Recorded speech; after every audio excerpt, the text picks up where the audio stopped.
Hello, hello, hello. Oh my gosh, I ordered groceries. Well, no, I didn't order groceries. I was going to, but I've ordered a pizza because I've got no food.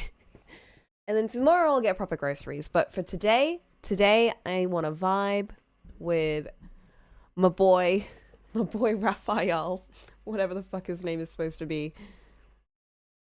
Yeah, I'm thinking today is a very pizza-y day. And I bought a big burger. I'm gonna eat the burger first, but you know, pizza's also there. There we go. There's a game. Oh my god, look at this art. It's incredible.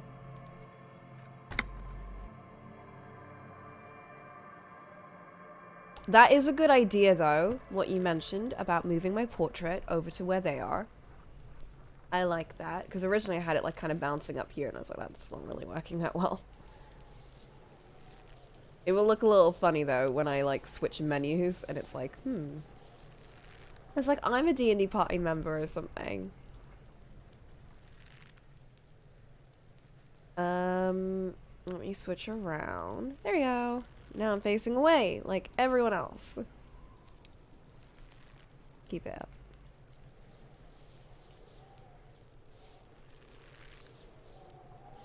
There we go. Perfect. Now I'm part of the team. Oh, no. I don't like that. Just a bit down. Okay. Now I'm part of the team too. This is like when I was playing those, I think it was one visual novel that worked really well with me moving my portrait over to that side. And it looked like I was like talking with someone else. What game was that? Oh, I don't know what it was, but it worked really well.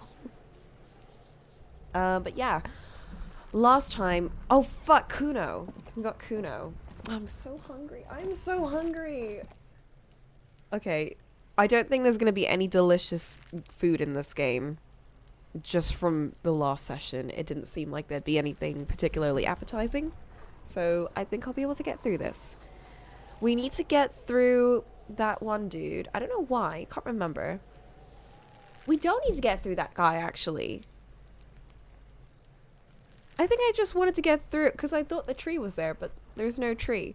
This is the tree. We need a tool. Although, that looks so flimsy, you'd think it would have fallen over by now. We need a tool to open this, which we can get from our car. We also need to go to our car to call people, do things. So that's also important.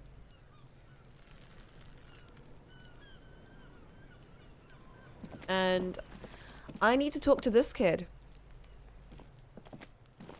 Kuno, the pig's getting pretty close to me. Come to snuff my shit out, I think.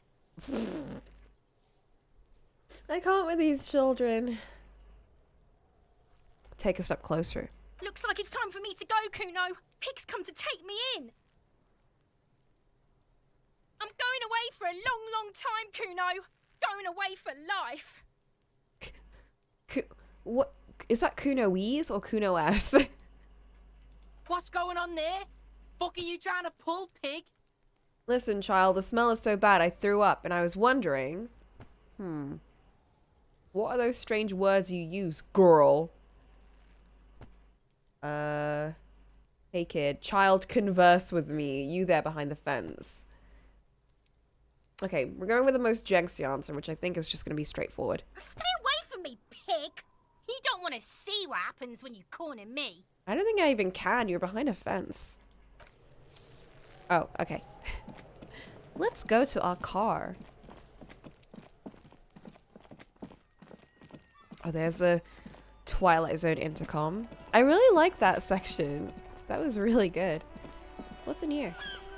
Oh, right. That's the thing that we petted. Oh, wait. That's the building that we just came out of. We don't need to go back there.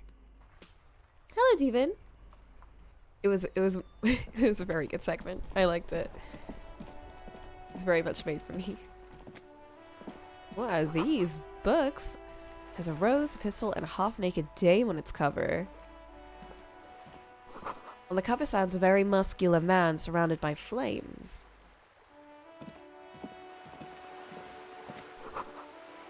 This is a book about pate. This book, you don't really understand what it's about, nor does it seem important. A book about Boydero culture. Promotes freedom and roaming upstream. I'm surprised I can even read crime, romance, and biographies of famous people. I don't know why, but that's a bit specific to just dump that last bit there. Do we have to... Okay. A book about the future. Government reads your mind using radio technology. Also, isn't memoirs just another word for that? Maybe they don't know that word. I'm gonna go into this bookstore. Hello. Welcome to Crime, Romance, and Biographies of Famous People. My name is Plaisance. Lessons. Be welcome, and please take responsibility for the energy you bring into this space. I am already worried. A golden pendant hangs around the woman's neck in the shape of what looks like a tiny fish head trapped in amber. Before you go on, you seem to be well off enough. Can you give me some money? I feel there won't be an opportune moment lost later. I like this one. A curious pendant you're wearing. Narrow your eyes mysteriously. Oh yes, helps to have an anchor in these times. She clutches the pendant and narrows her eyes as well. So you are the owner of the store? I am the proudest owner of our little shop of culture. Her voice, high-pitched, sounds familiar. You've talked to her before, through the doorbell. She has fine-tuned her voice to find the most welcoming approach for attracting new customers. It doesn't work. What if I want to buy a book? Then why are you talking to me? Everything is on the shelves to browse. Don't you feel compelled to buy anything? She See fiddles those with her... shelves there? Oops. Go, be drawn. She fiddles with her pendant, then waves her bony fingers directly at you. She's very attached to that pendant. Everything is on the shelves. Take a look yourself. The shelves compel you, don't they? I'll take a look. She smiles and nods, seemingly relieved. Who's that little girl standing outside? Annette, yes, my daughter. I hope she wasn't slacking off again with her nose in science fiction. Tell me, was she at her post, doing her job like a proper girl? Yes, definitely. I wasn't paying attention. Wonderful. Did you talk to her? No. Why not? Was she not friendly enough? Were you not compelled to talk to her? Compelled to talk to her? I was afraid she'd call me. Oh no. I'm not interested in talking to a kid. What's wrong with her? Can't she do anything right? Whoa, leave her alone. It's not about her. It's just any kid. The way you're handling her strikes me as wrong. What? Annette is quite the trooper. She's a great value add. What? I'm here to dismantle the free market and abolish child labor. I'm a bit concerned about how you keep saying we're compelled to talk to her, so I'm going to say this one. Mind your own business, sir. In our society, people don't get to tell each other how to raise their children. It's none of your or anyone's business. Okay, well, but there's labor laws. You must be kidding. There's nothing like that happening. How much do you pay the kid? Good, sir. What does a young child do with money Oh anyway? my god. No, I save it for her as a fund. She's securing her financial future out there. Slap the cuffs on her. Such criminal behavior would not happen in more developed countries. I formally reprimand you for your corrupt activities. In the more developed countries, this sort of thing is 2 felonies, child labor and slavery. Oh, which one should I go with? I feel like this is saying that it's not a crime here. Oh, of course, officer. Good work. Are we done with the jokes now? No. Yes, we've had quite enough fun here. No! The woman before you scans the store, her shoulders rigid and tense. Every now and then, she nudges her glasses. Well, farewell then, book peddler. Kim, you did not even... Oh my gosh. A small mountain of colorful board game boxes. There are numerous types of games for all ages. A lot of shelf space seems to be taken up by Wirral-related merchandise. Storekeep, what board games do you have here? Wonderful board games, sir. The Viticulturist is a classic for sure, or perhaps you'd like Archipelagos of Insulinda, a very educational game for those interested in geography. Ooh. Graubritter is a fun game of economic competition, but can get quite intense after a while. We have games for the whole family. You can play with your children.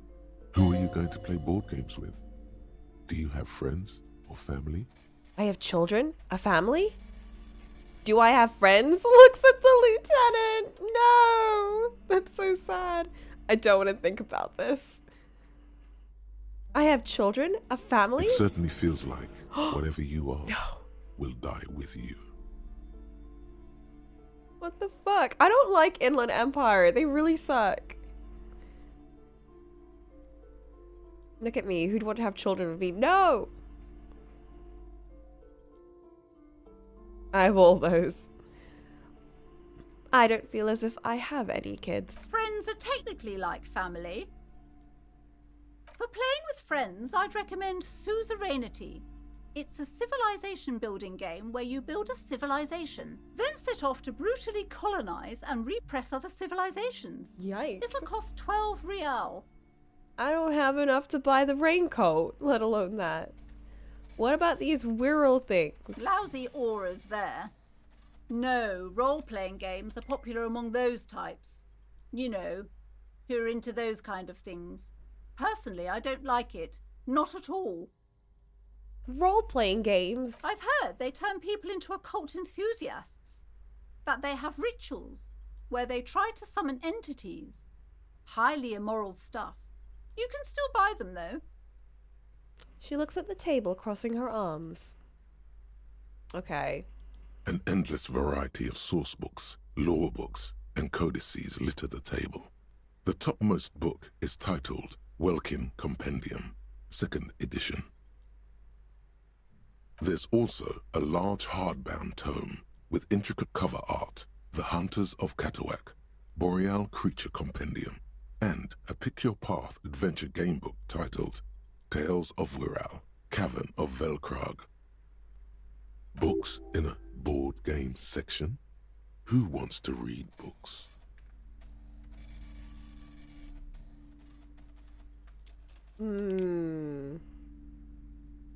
Binocle art stuff. Anything that catches my eye. There's a box that says Wirral, 3rd edition Mega Setting Supplements Module. The side panel notes, a fantastique adventure board game. Ooh. New maps and miniatures. A sticker on it displays 25 real. Jesus Christ, that's expensive. I want that, but it's too much for me. We're so poor. The display rack is brimming with worn paperbacks featuring all her an money extremely gone? muscular, sword-wielding barbarian on the cover. Nearly all the titles contain the word Hyundal somewhere. Storekeep, tell me all about these muscle men books. Oh, Man from Hyundal. A very popular series of adventure novels. They're awfully immoral and violent books. Why are they so popular? Blood and violence, scantily clad women, epic narratives, all those mystical things he encounters. They're bound to grab those with little imagination and nothing to do. Wow. Sounds good. Which one should I start with? What does it matter? They're all the same. However, the customer is always right, they say. If you're a novice of the series, I'd recommend Hyundalaman, the Man from Hyundal. It's supposed to be a good introduction to the series. Okay. We can eventually maybe buy some books? Get educated? Rows and rows of Hyundalamen blur your vision. You make out some titles. Man from Hyundal and the Mammoth Riders. Man from Hyundal, Return to Hyundal. And the solipsistic Man from Hyundal and the Hyundal Man. Good God, how many are there? Maybe 100. Man from Heimdall and the sages at the end of the world. Oh, jeez. Man from Heimdall and the false god. Man from Heimdall We're and the just going. scorched earth. Man from Heimdall, the Heimdall colonies. Man from Heimdall and the swamp beast. Man from Heimdall and the snow crabs. Okay. Was that all? Not even close. Oh, no. Man from No. Heimdall in hell. Man from Heimdall and the forest of slaves. Man from Heimdall under the lake. Man from Heimdall, Heimdall burning. There's even The Trial of Death, a pastoral combat game book set in the world of Heimdall man, and so much more. No way. Pain threshold. Do any of the books call out to me? Even? I'm taking one of those just in case. Nothing of interest. Only silence and the cosmic background pain radiation. Okay, let's go. It's like a lot of some of these choices are like I don't really care about. Like I mean, you know, we're not gonna need this, but I just want to make them anyway. I want to do those checks anyway. It's like when your GM is like GM? No, that's for games. Your DM is like, do you want to make a perception check? And it's like I don't really care, but now that you're asking, maybe. National recipes of Argar. All about lake trout. Ooh.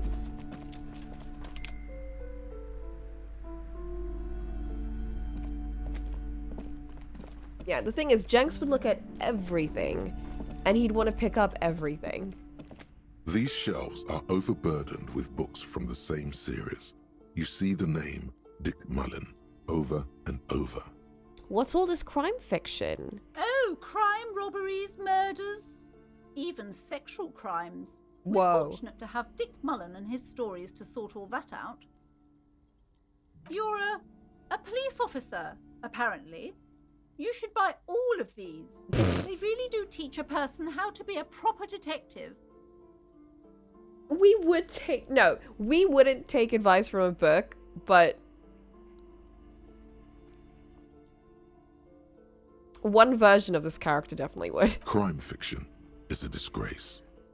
An asinine misrepresentation of the physical attributes of the arduous everyday work of actual police officers. These books greatly overstate the excitement of police work, glossing over how long it takes to actually follow up on leads and eliminate dead ends. What's more, they completely ignore the psychological hardships of year after year coming into contact with people during the worst days of their lives. Not a single mention of all the stress this work creates upon the officer's family. Detective fiction just doesn't tell the truth at all. Now, would you like a list of all the books found on the shelf? Sure. You see Dick Mullen on the job. Get Me Mullen. The Stalwart Adventures of Richard P. Mullen. Dick Mullen and the Murder in the Orchard. The Sordid Affair of Dick Mullen. Ooh. Very Agatha Christie titles. A killing is declared. Dick Mullen in the Murder House. I wonder if Dick The Mullen was in final that one. case of Dick Mullen. An obvious lie. Dick Mullen in the Clock Tower. The Ordeals of Dick Mullen. Dauntless Dick. Dick Mullen's Funeral Pyre. The Murder of Dick Mullen. No! What? Did Dick Mullen die? Oh no. Turns out he faked it to solve a case. Oh. Are there any more? Yes. There's also The Dame Who Did It. Farewell, My Mullen. Faking death seems to be a common trope in the Mullen series. The morbid tales of Dick Mullen. A dark tide turns. Tragedy calls Oh, there's more. for Dick Mullen. Another one with fake death. And, of course, Dick Mullen, the murderer.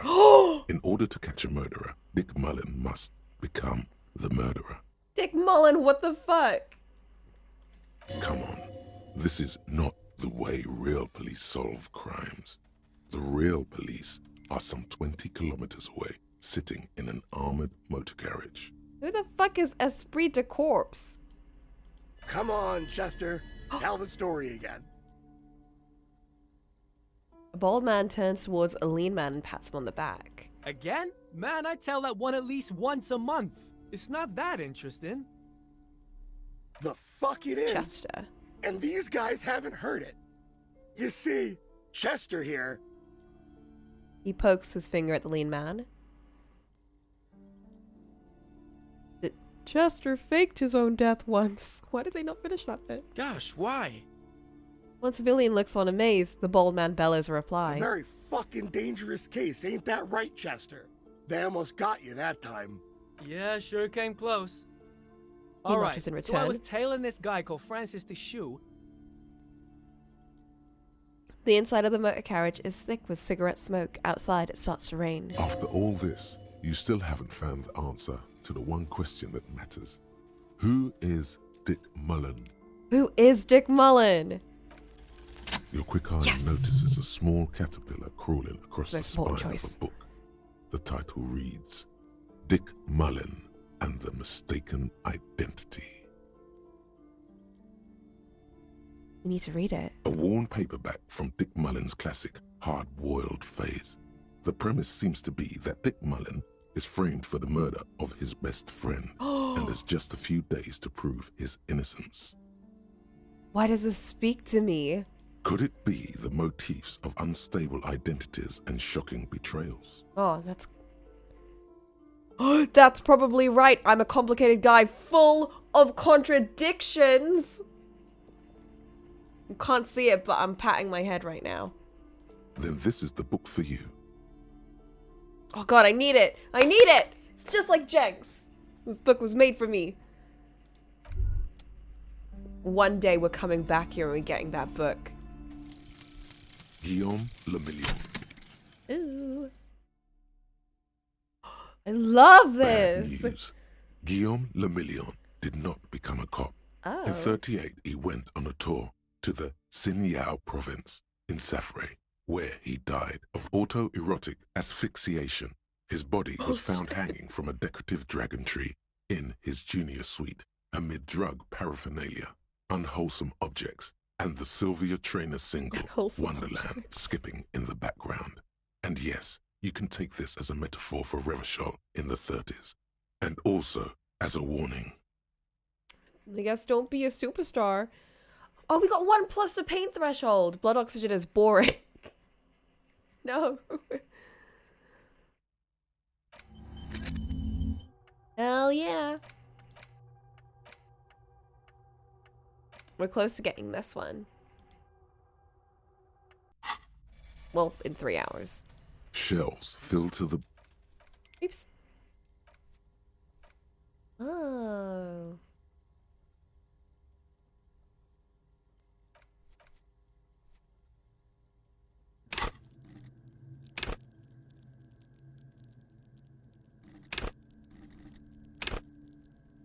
Punches and gut feelings. Oh. Do I might I don't have my notebook out. I really should. Like, out of all the games, I feel like this one really needs a notebook. Oh, my order's getting picked up. Oh, thank goodness. I'm so hungry. I'm starving. Okay, we've got Harvestella open. I'm going to change the page and...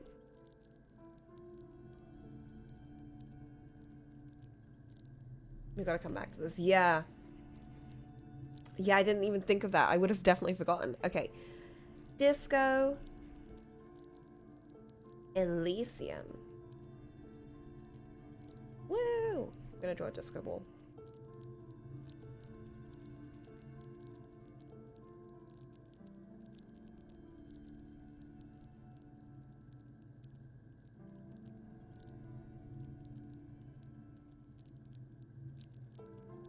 Okay. Oh shit, it's coming! It's 3 minutes away. Alright, guys, I'll be back in a sec. I need to pick up my food.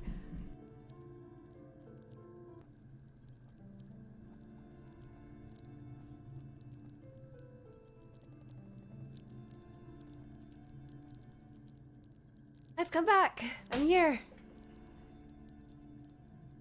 I have a massive burger with me.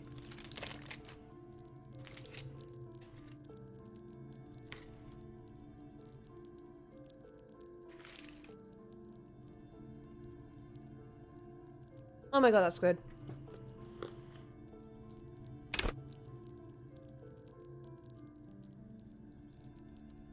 Oh. The info tab. Wait a minute. Hold up. The chicken in this burger. It's got the spicy naga sauce that I really liked. From that place.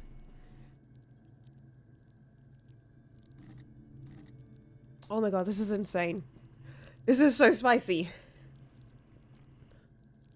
Alright.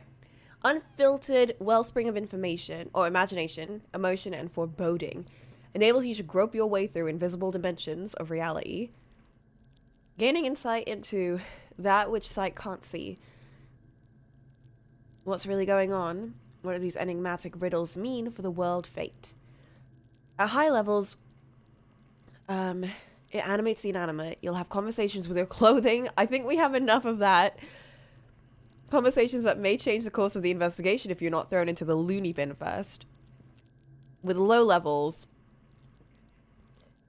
you'll be void of imagination and character. How will you shape the cosmos? Oh. Interesting.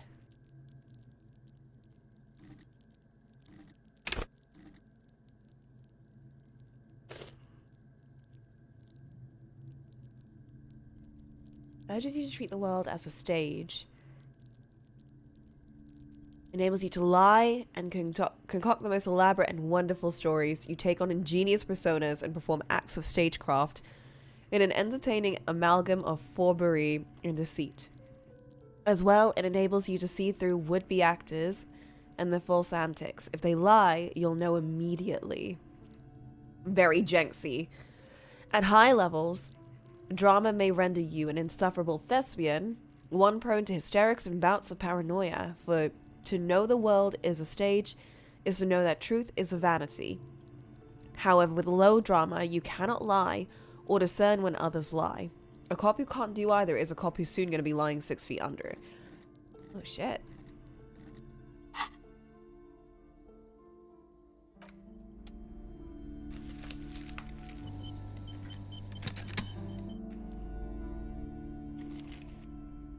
Why did it save there?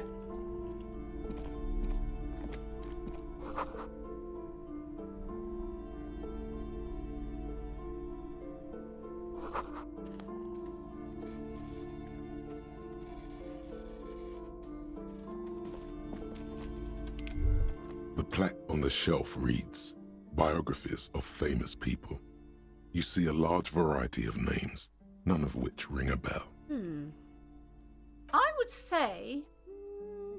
The Greatest Innocence. Yes, most certainly. It's an important educational tool, delving into the depths of history, religion, and their relation to innocentic power.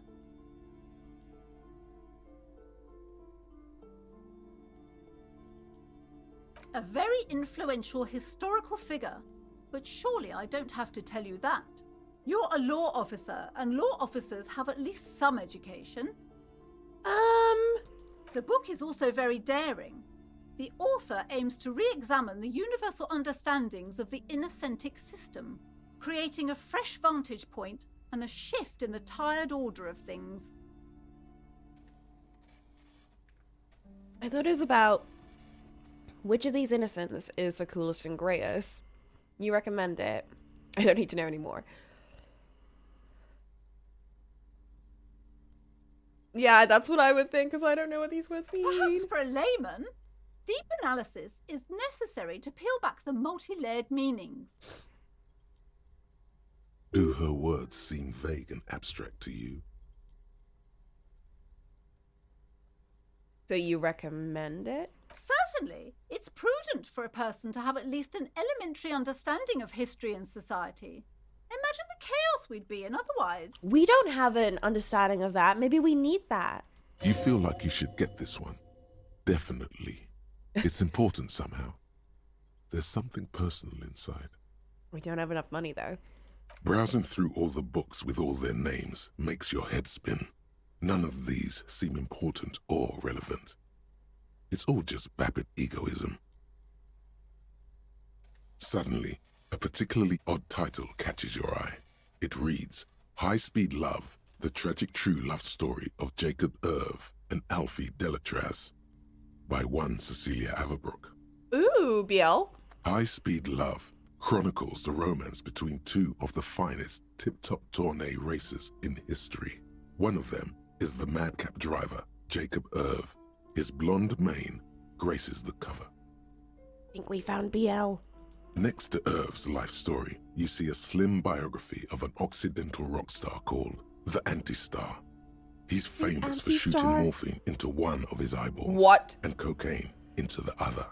Next to that, Rivasholian radio personality Guillaume Bevy stands in front of a rundown drug den. He's a permanent fixture on Channel 8, reporting on real-life crime and ruining cops' days. I really must insist you buy one of the books. Reading them is not for free. Do still browse, though, but not too long.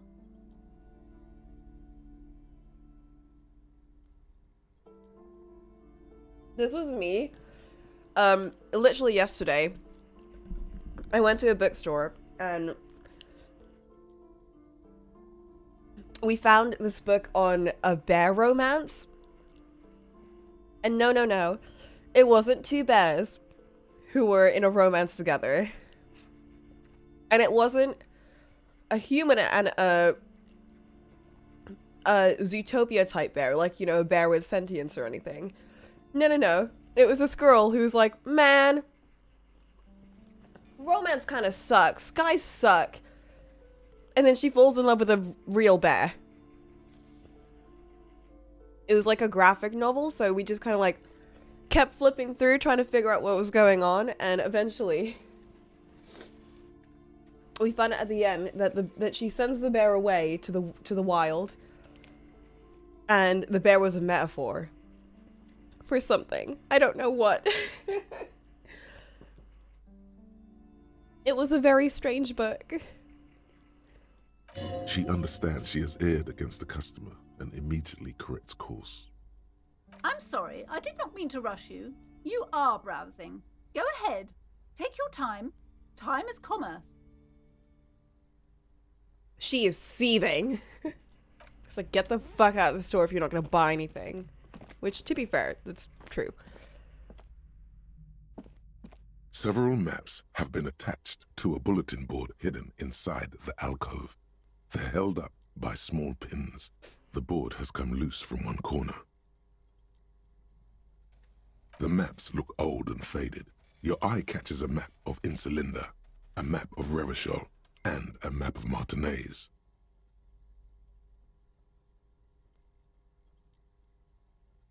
Okay. Insolent. This large map displays archipelagos. You see a constellation of small dots on the light blue emptiness of the Insulindic Ocean. The largest in the northeast is La Caillou. You are here. Another, far away in the southwest, Seminese Islands, Ile de Fantôme. Ozon, Laurentide, Face à la Mer, Archipelagos, North Arcade Islands, all just specks of dust on the vastness of the Insulindic. On the edges of the map, the color fades into a blur of dotted lines, black and white. Disintegrating into mathematics. Whoa. Whoa, tech brain. In the northeast, a dust mite stands on the north coast of Caillou in a bookstore. It's you. So I'm starting to understand a bit more why Inland Empire is just always blabbing on about whatever. It's because now that we know what Inland Empire is, it's literally just like gut feelings and like stream of consciousness, just shit that doesn't make sense, but it's like, you know, the first thing that pops into your head. I've got a lot of Inland Empire, like IRL. That's me. I don't know if Jenks does though. Can you see this? Can you see cities on the islands? You can on Caillou, Revachol, a single black star, on Ozon, Fondelaire, and Vilmandu, on archipelagos, Croyan Moran, Villiers, on Seminine, Olduvai, and on Laurentide, Deora of the Seven Seas. Oh shit, yeah, because of Simon's homebrew. He definitely came up with his own story about Simon's homebrew. I bet he started making it himself. Lost little pearls of light, tiny fires in the dark. 850 million people live on these little dots, an oceanic world of culture and commerce torn apart by history.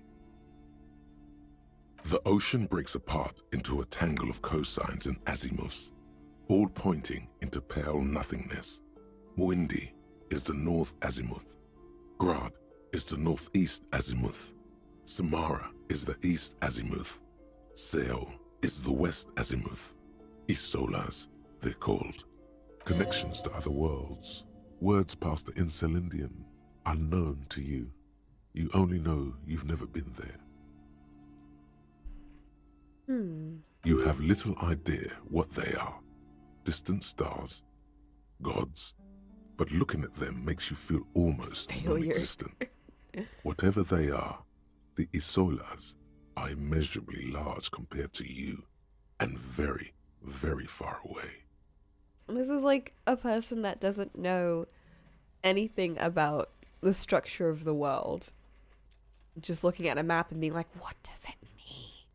Perhaps they are gods. No! Gods of distance and outer dust.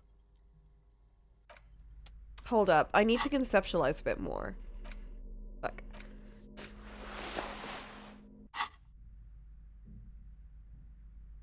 Several maps. The maps look old and Okay, faded. Revachol. I Your need to eye know more about catches a map Revachol. of Insulinda, a map of Revachol. I know and he's about to map have of a Harvey Martinez. moment here. Can you just give me a sec?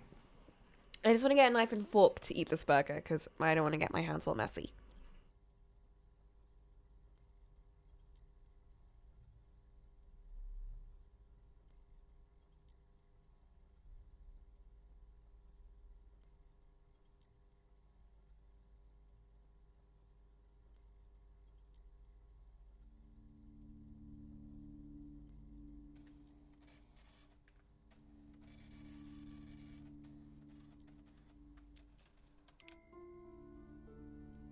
Yeah, it took us a whole second to be like, oh, this isn't like an alternate universe.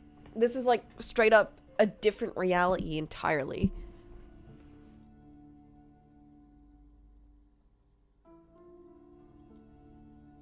It's really cool though. Let's look at Revachol. I want to know more about where we are right now. The north coast of a verdant island is shattered by the delta of a river. It is the River Esperance. Countless bridges put the shards back together, connecting city blocks to river islands. La Delta says a great artificial heart in the center, teeming with life forms and construction. To the east, rolling hillsides, Le Jardin, Stella Marie, the suburbs of Saint-Baptiste, swallowed up into the megacity. They sound rich to you. This is Revachol East. Oh. Oh.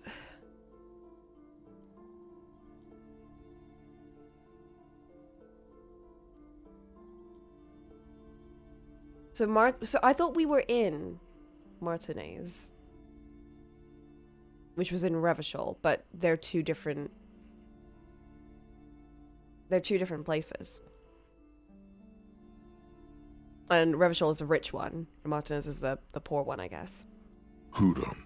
Maybe. It's somewhere to live. Not bad. Then there's Jamrock. It's bad. People shouldn't live there, but they do. Then Forberg. It's almost as bad, and much larger. Then Coal City. It's the worst. Wow. It's so small you can't even see it on the map.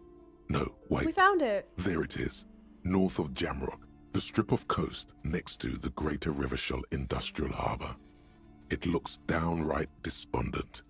It's almost Coal City, to be honest. No, this is somewhere to be. This is all you have. But it's still something. Streets and sodium lights, the sky, the world. You're still alive. So it is in Revachol, but there's just another map of Martinez. It's not really a map. It's a tourist thing.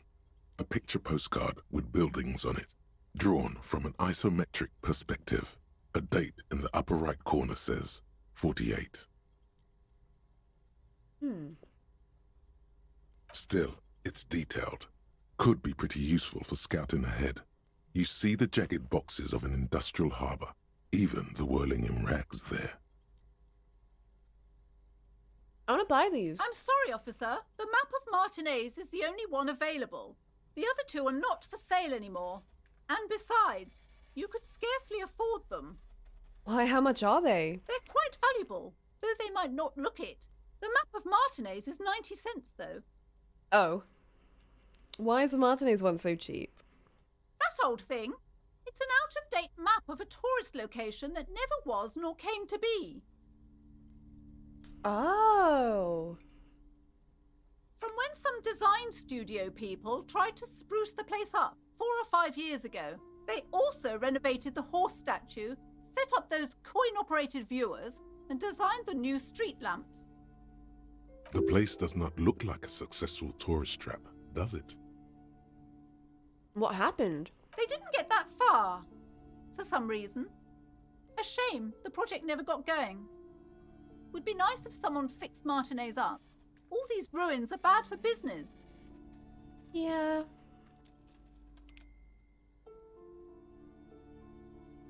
I don't think Jenks would actively steal it. I mean, he might. I don't think Jenks has bought a single thing in the entire game, but... I also want that raincoat.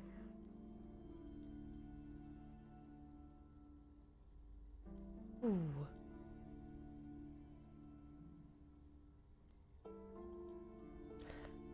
Let's take it. Always good to be informed of your surroundings. You've acquired an interactable item. Ooh. Investigate this item further by going to the Interact tab in your inventory.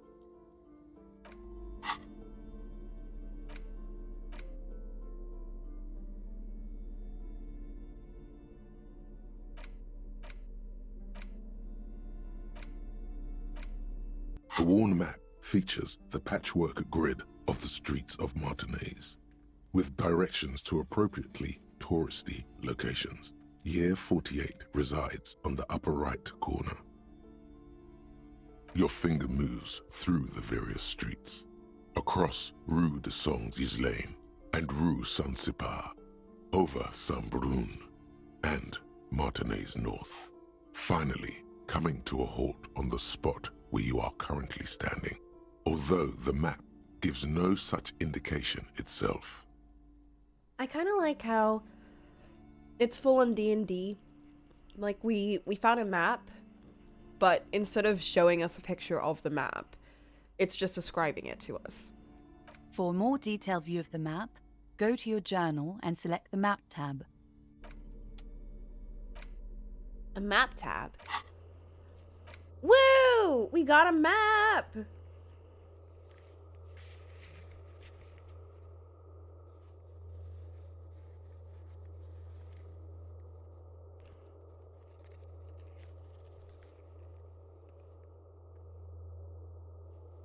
Oh yeah, Measurehead.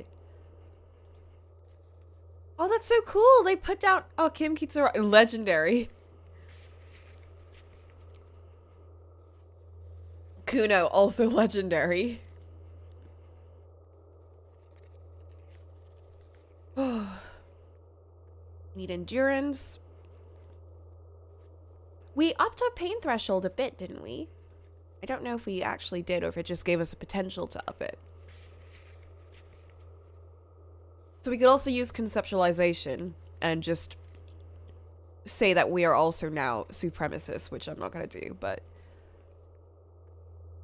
they've given us both options. And map wall. Cool. This bookstore is not strictly about crime, romance, and biographies of famous people. There's also a wide range of paranatural literature. Sir, please, no browsing in that shelf. That wisdom is not for free. What about everything else? I can't have you end up, like, opening a police store next door and stealing my customers. Oh no! What? Amidst the various books, you find one written by someone named Matthias W. Dundas. It's about wholeness, unity, balance. These three things are very important to the working class mind. The point of the book, and many others on this shelf, is to give people medicinal advice in situations where they don't have access to paid health services. How does that work? It serves platitudes, while also telling everyone that traditional medicine, the kind people don't have access to and which costs more than this book, is garbage and would only give you cancer anyway, without even curing your cold or anything. Wholeness, unity, balance, on the other hand, can basically take care of anything, though it is important to note. Oh. When it's up to your mind to heal yourself, then it's because of your mind that you're ill in the first place. Ooh. The book features chapters on topics such as how to find magnesium. It even lists plants you can harvest magnesium from. How to continue drinking if you're an alcoholic who has destroyed his liver. And there's even a chapter on the ancient Seraïs tradition of using duck gallbladder preservatives to treat and prevent sexually transmitted diseases. Pre and post factum apply. Nothing worth buying. This is just mundane garbage. What's even paranatural about this? Inland Empire. Find something truly otherworldly. The throbbing in your head increases with every passing moment you gaze at this shelf. Suddenly, as if out of nowhere, a small green book becomes apparent. The title of it reads, Medicinal Purposes of the Pearl. What's the pail? The book contains very little explanation on the matter. This knowledge seems to be taken for granted. So we're expected to know it. What is it about? The book contains descriptions of various pseudoscientific therapies, alternative medicines, and folk remedies involving the pearl, also known as le territoire. Le territoire. You know what this reminds me of? That whole talk about, like, you know, if you just believe, then it'll happen. It's the mind cult from contradiction. For example, it recommends vigorously swatting one's naked body with a venik or hand broom, made from the leafy twigs of a young birch tree from the near pearl. That sounds painful. It is supposedly invigorating and good for the circulation. What else? It also recommends consuming distilled spirits like vodka or whiskey that have been aged in the pearl. What's the Readers pail? are instructed to cover these jars in a shallow hole just inside the pearl and leave them there for 30 to 60 days, depending on the potency desired. Wait a minute, that, you could get something like that in the general store. Among other benefits, it is alleged to restore a damaged liver to perfect health. I should get my hands on some of that. For general health and well-being, readers are encouraged to take regular strolls through the pearl, though a sidebar cautions readers to limit each stroll to less than an hour. I love the idea of drinking really, like, hardcore liquor to fix your liver. These strolls promise to cleanse the mind of worries and the body of toxins, especially if the perambulator performs this ritual in the nude. Nudity figures prominently in a number of these prescriptions. This is exactly what you need. Is it? There's an entire section devoted to I don't cures for trust men you in who are Empire. struggling to perform their marital obligations. I don't need that. You close the book and return it to its place on the Ooh, shelf. 420. No.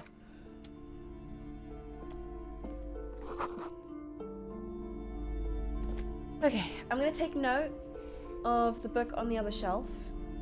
The one about contradictions. Oops. Because we need that. Bookstore.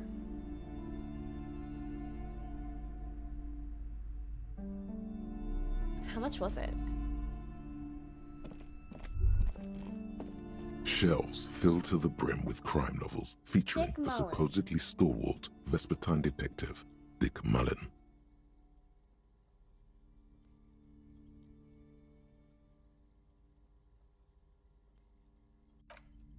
What did I notice when I was running? Everyone knows the most interesting thing about fascists was their magic. Is that true? Ooh, what's in here? You see a set of tattered curtains blocking the way to another room. A strange cage-like trinket dangles from the curtains. Kim, I need to go in! Excuse me, officer. The back room is strictly for employees only. Pull open the curtains. What's behind the curtains? Nothing. Now please go back to browsing the books. Don't you feel compelled to look at the books? The books are all you care about. Why do you keep saying that? That's so creepy. She speaks almost as if she's trying to put a spell on you, urging you to buy more books. Oddly enough, the more she tries to draw you away from the curtains, the more alluring they become. It's such a Jenks thing. Examine the strange cage-like trinket. You see some kind of charm, an irregular polyhedron assembled from bones, sticks, and straw. Inside, a disturbing fish head with empty eye sockets stares at you. I need to go in. I need to. This is a traditional Seminese ward, meant to provide protection against ill luck, bad dreams, curses, and other supernatural scourges. And who are the Seminese? Inhabitants of Ile de Fantôme, the Seminine Islands down south. Aside from poking at it suspiciously, there is nothing else to do with the fish head charm at this time. The curtains remain shut before you. Need to go in. Just as you're about to pull apart the curtains, the petrified voice of the shop owner cries out once more. No! Sir, don't touch that. I told you it's off limits for the customers. A hand has closed around her pendant and fingers nervously playing with the talisman. Oh, you're hiding something. Parapsychologically speaking, we're What? done if you decide to open them. I won't be held responsible for the consequences. It's too dangerous. This is different. I'm a police officer and I need to get in there. Why? It's not like anyone was killed there. She stops abruptly. Her hand flies over her mouth, baffled by her own bluntness. I'm sorry. I don't mean to be so impolite. Just please don't go there. I can't allow that. You'll only make things worse and unleash the powers. What? I sense this place calling for me. I must investigate beyond the threshold. You do? My God. Even more reasons not to mess with the curtains. Just step away, dear sir. I will never step away from a place that needs to be investigated. No! Please She raises her talk to me, hand. officer. Come here and let's talk this through before you decide to do anything extreme. Talking is always good. Go see what she has to say. There is something mysterious about the curtains. Be careful. The curtains, tattered with age and covered in dust, hang before you, as if taunting you. Okay. Well, I'm always down for talking, so what do you have to say about it? Not you, Kim. Hello again, esteemed officer, and I like how he welcome moves to out of the crime, way. romance, and biography. I Yeah, already whatever. told you, it's just a storage room for employees. I don't understand why it's so important to you. You just told me that if I open those curtains, it will unleash God knows what powers, so... Just let it go, officer. Go buy some goddamn books. You're supposed to be drawn to the books. She recites it like it's a poem, or like she's playing a role she's grown tired of. Why are you still talking about books? Are you trying to put a spell on me? If it's just a storage room, why does it have a Summonese ward protecting it? It's just for decoration. She wavers under your gaze, mouth pressed into a tight-lipped smile. Then something breaks. Okay, fine. It's just because this place is cursed. What? Just like everyone said. They don't call it the doomed commercial area for nothing. It's just Are cursed. you happy now, officer?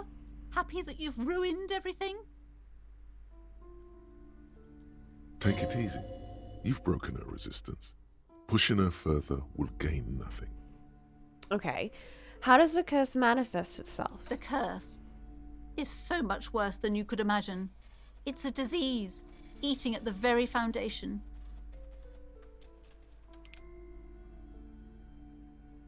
It's the curse of financial distress, of ruin and bankruptcy.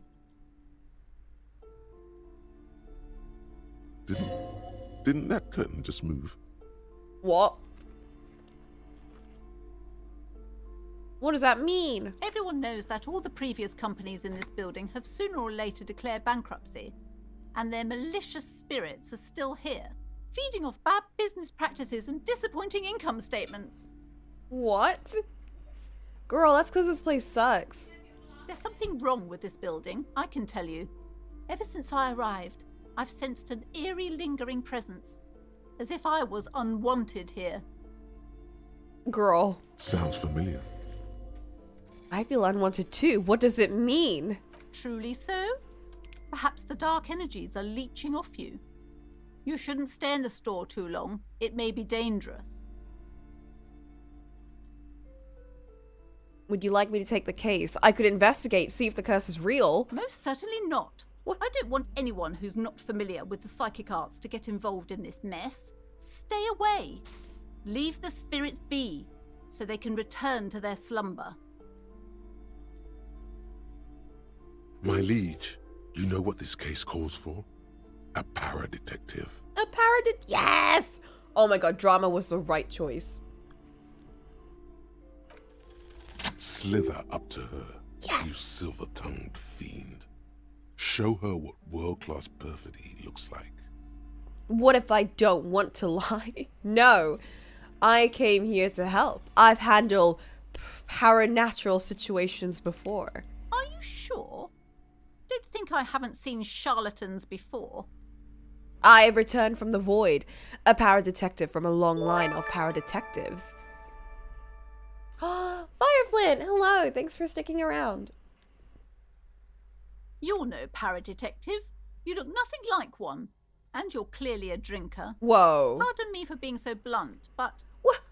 But my skill. My skill is supposed to help me lie. You look like one. I look like one. The lieutenant keeps his usual stony calm. He silently picks out his notebook. Go ahead then. Rock her world, he thinks. I'll compose some notes. Okay, how do we go about this? I admit I've had my share of drinks, but only because the special realm is parapsychologically taxing. You see, it's necessary to drink the spirits in order to contact the void. No, let's go with let's go with this one. I feel like this one makes a lot of sense. How do you know all this? My Here we training. go. Yes. Your wards brought me here in the first place. The Summonese blood also runs through me. I am the Void Revenant. I have powers to de-battle the bad energies. No. Your wards brought me here. That one, yeah, that one also sounds sort of legitimate. You're part Simonese. Oh, it means our meeting couldn't have been mere chance. The hand of fate guides us. Oh, thank you, Fireflint. I have to say the full thing now because I'll get confused with Flint, with other Flint. Yo, listen. Listen. You say that Kim puts up with a lot, but we kind of put up with a lot too. Like, what about that time where where Kim just kind of stood there and did nothing, and we were getting beat up by that big boy, and like we were just like, yo, Kim, yo, some backup, please. But I am not the only one at risk. I have to think of my daughter. You are certain you can help us? Keep us safe? I can't allow any collateral damage to hit us. Uh-oh. No problem whatsoever. Your family's safe. The phantoms are no match for me. Just ask my partner Kim. He'll vouch for me. Yeah. Oh,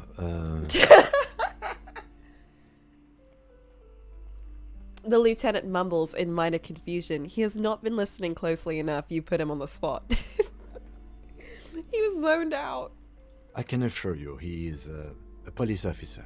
Very knowledgeable. If you promise, good officer, then you might be our last hope. Do you swear it?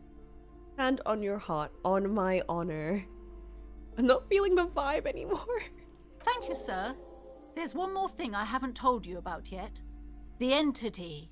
I knew it. Do not act surprised. You know of these things, sire. I do. Of course, the entity. I've sensed its presence. You have? The entity takes the form of a woman, a witch probably. I've suspected that she must be connected to the curse ever since I first saw her. Did you know that she lives inside the chimney? You have a chimney? The passage between heaven and hell. Yes, that chimney is part of the building's central furnace, and it's enormous. She has barricaded herself behind some metal security curtains. God knows what she's doing there. What if this is just like some kind of squat who's been living here? And, you know, they just want to keep living here, so they're like, ooh, I'm a ghost. Some unnatural magic, I assume. You should go find the entity and ask what happened to all the companies in the building. What is the source of this curse? Here's the key to the warded door behind the curtains. Take it. Yes. Oh, and please do return to me after you've looked round. I'm quite anxious to know what she has to say about the curse. What you discover in there. Unbelievable darkness and ruin. Do I have more questions? Okay, but please, only a few questions. You wouldn't want to disturb the spirits. That's true. But why didn't you tell me right away about the curse? It's not good to talk about the curse, not in detail. The negativism, it's dangerous. Talking about the void wraiths angers them. I don't think that's a real word. Wow. Void raves. You have new words. Never mind, we're coming up with the new ones. Have you sought help from anyone? Yes, I've contacted numerous parapsychologists and even a pair of Simonese mediators. They provided me with the wards. She nods. The wards help to keep the doom at bay and protect us against the darkness that lies further in the building, even though now I fear it's not enough. Is your pendant part of the wards as well? Oh, this? No, it's a special Himian amulet, blessed by desert pygmy shamans, with a spell of compulsion. It's to compel people to buy books. What? I would never have guessed. There are numerous spells cast throughout the store. I had the books anointed with a different inducement spell, for example. It's guaranteed to boost sales 15%. Desert pygmy shamans.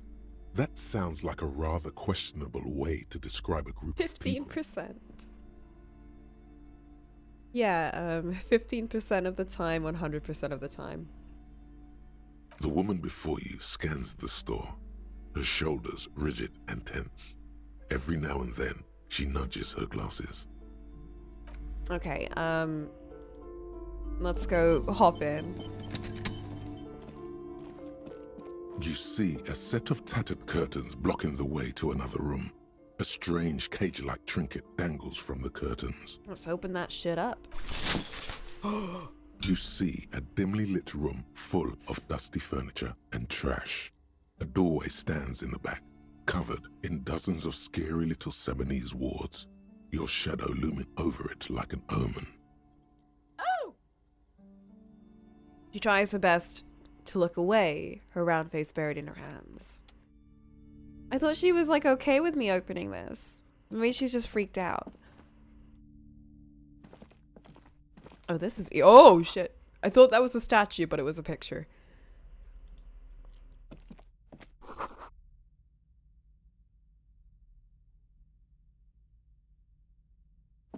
A heavy door with a missing handle stands before you, covered in dozens, if not hundreds, of Seminese trinkets and charms. It appears to be locked. Let's try knocking first. Only an echo. No one is there. Okay. Unlock it. After exerting some force, you manage to turn the key.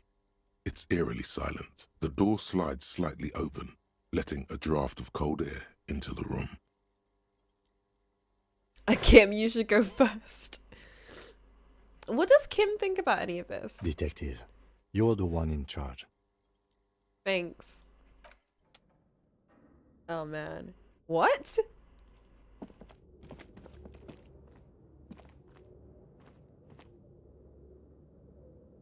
What is this place?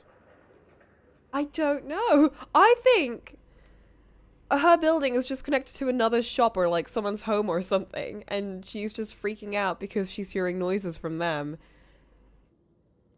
For, I don't know, I guess because the walls are thin? First I'm seeing this game, I love its style already. I love it so far. It's incredible. It's literally like you're playing D&D, but not with people. I don't know, that's the closest description I can think of. It's like you're playing D&D with yourself. And there's so many options and so many paths that you can take. And like, I'm supposed to be investigating a dead body and doing something else. And right now I'm on a ghost adventure. I have completely gone off the main path. And like, it's completely voice acted. It's incredible. The voice acting is insane. It's great. Also, this is Kim, our partner. We're also an alcoholic who's got no memories because we pass the fuck out and don't remember anything. So we have joined the world as a fresh bab. It's an adventure! But also I'm playing the game as another detective from another game called Contradiction. And I'm playing as Inspector Jenks, who is a lovely, wonderful man. He's a detective from that game, and his whole thing is that he investigates. He's very friendly. He's very quirky, and will push and push and push to get information. So that's how I divvied up my stats. So you got all these skills. I invested into drama, which is play the actor and lie, because that's a very Jenks thing. We have 4 intellect, 5 psyche, which is like empathy and all that, 2 physique, and 1 motorics. So we're very slow, and we're very weak, but we're very big brain, and we understand people. This may be the Artemitep's boxing club for young athletes. I think you're right, though it looks like no one's been here in ages. I doubt the electricity still works. We should find a flashlight if we want to go on. There should be one in my kinema. In your what? An eerie feeling rises in your chest. What if there's a reason no one's been here for ages? Yes, because it's closed. Kim! No need to look for supernatural explanations where a banal one will do. Now, let's go get the flashlight, shall we? Fine. You're no fun!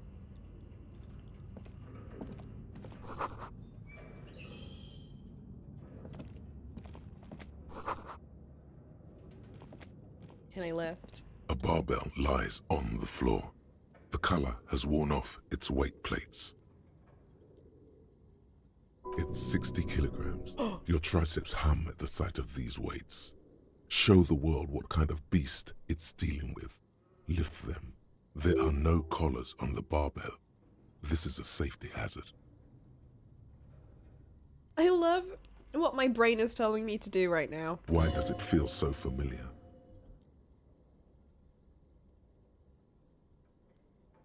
No, it's not that. It's the stale smell of rubber, the squeaky sound of sneakers, your bruised knee against the mat, and a whistle. Then the feeling is gone. It's just a memory from another life, when you were young and fit. I used to be fit? It's a trap. There's no collars on the barbell. You're right. The weight may fall off. Better not touch it then. What kind of bastard would just remove the collars? It should be a felony. It would be a violation of EPIS safety regulations if the gym was still operating, but it isn't. No one's supposed to come here anymore. Oh yeah, what if I lift the barbell? I'm weak. Jenks wouldn't even try. And also, I'm not wearing my buff boy shirt. There, that's my buff boy shirt.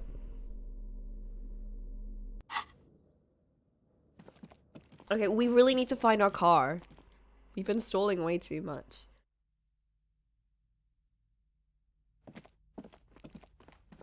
You can change how you look. Yes. Well, kind of. We can wear clothes, and we can take off our clothes, but I think we should wear them because it gives you stats, and also we look a bit silly without it.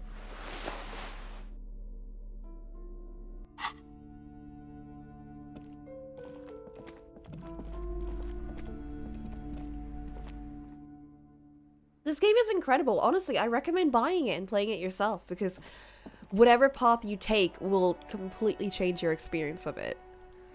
Child. Hello, sir. Step right in. The store is open. I am the law. Hello. Are you interested in a new and exciting book? She stomps her feet to feel warmer. Oh my god, this poor child. Go inside. It's a bookstore, sir. We sell books, postcards, and some board games. It's called Crime, Romance, and Biographies of Famous People. Whoa, whoa, whoa, whoa. Hold your horses, little girl. What's a book? That is a book. They have stories inside them. It's like someone told you a story in a really long letter. What's a postcard? A postcard is a small cardboard picture. You can write a few words on the other side and send it to your friend or beloved. She is unfazed by your questions. She would consider it impolite to point out any perceived weirdness. Smart. Good businessman. What's a board game? Board games are like little games on a table, made to pass the time. There are several different ones, but sailors here mostly buy cards. My pleasure. Anything else you'd like to know?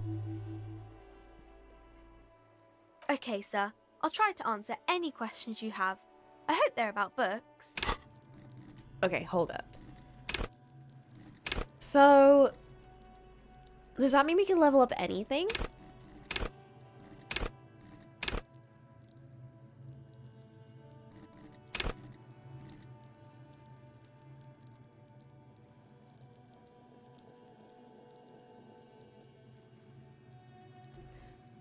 I know, I feel so bad for Annette.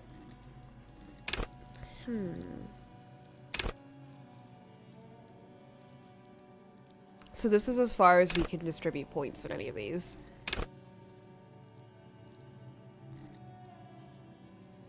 Let me just save real quick before I do anything. Oh fuck, I'm mid-dialogue, I can't do that. One sec.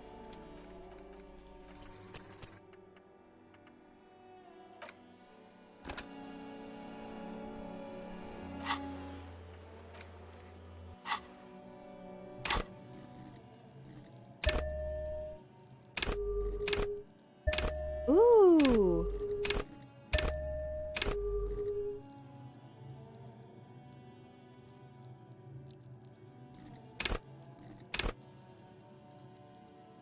What did I want to level up?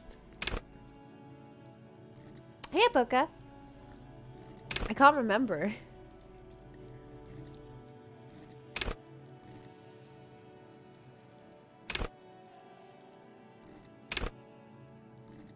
Whew. Was it endurance for not barfing at the dead body? I don't know.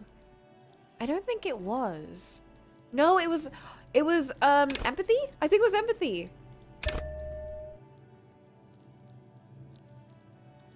Yes, I think it was empathy because of the kid.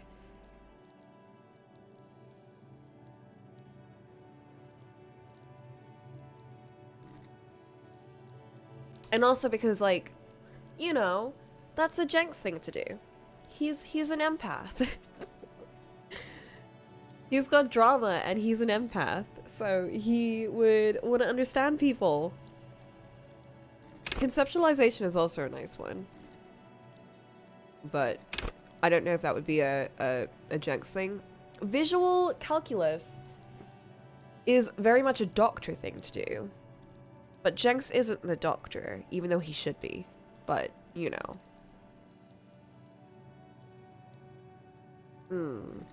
I think we can go with empathy. Let's do it.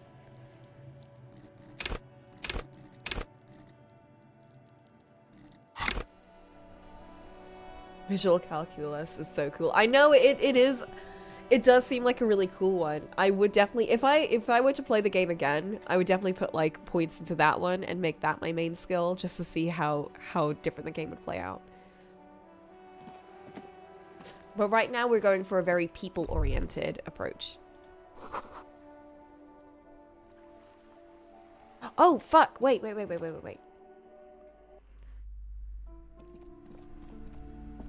We can definitely put some in there because I think Jenks would definitely be a bit like that. Worn paperbacks featuring an extremely muscular, sword-wielding barbarian on the cover. Wait.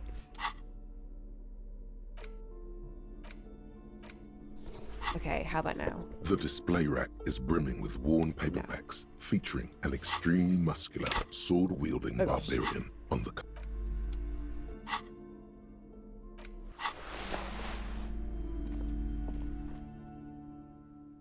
All right, let's talk to the child again. Hello again, sir. What's your name? My name is Annette, sir. My mum, her name is Plaisance. She owns the store. She's inside minding the register or organising the stock. Why did she send you out into the cold? Feel free to step in and browse our wares. And you're standing out here in the cold because? I'm signalling that the store is open. Otherwise, people might not know. They'd miss out on the crime, romance, and biographies of famous people. Oh my god, this poor child. A sudden gush of wind turns the pages of the books on the counters. She covers her face, smiling. But she's cold. Aww.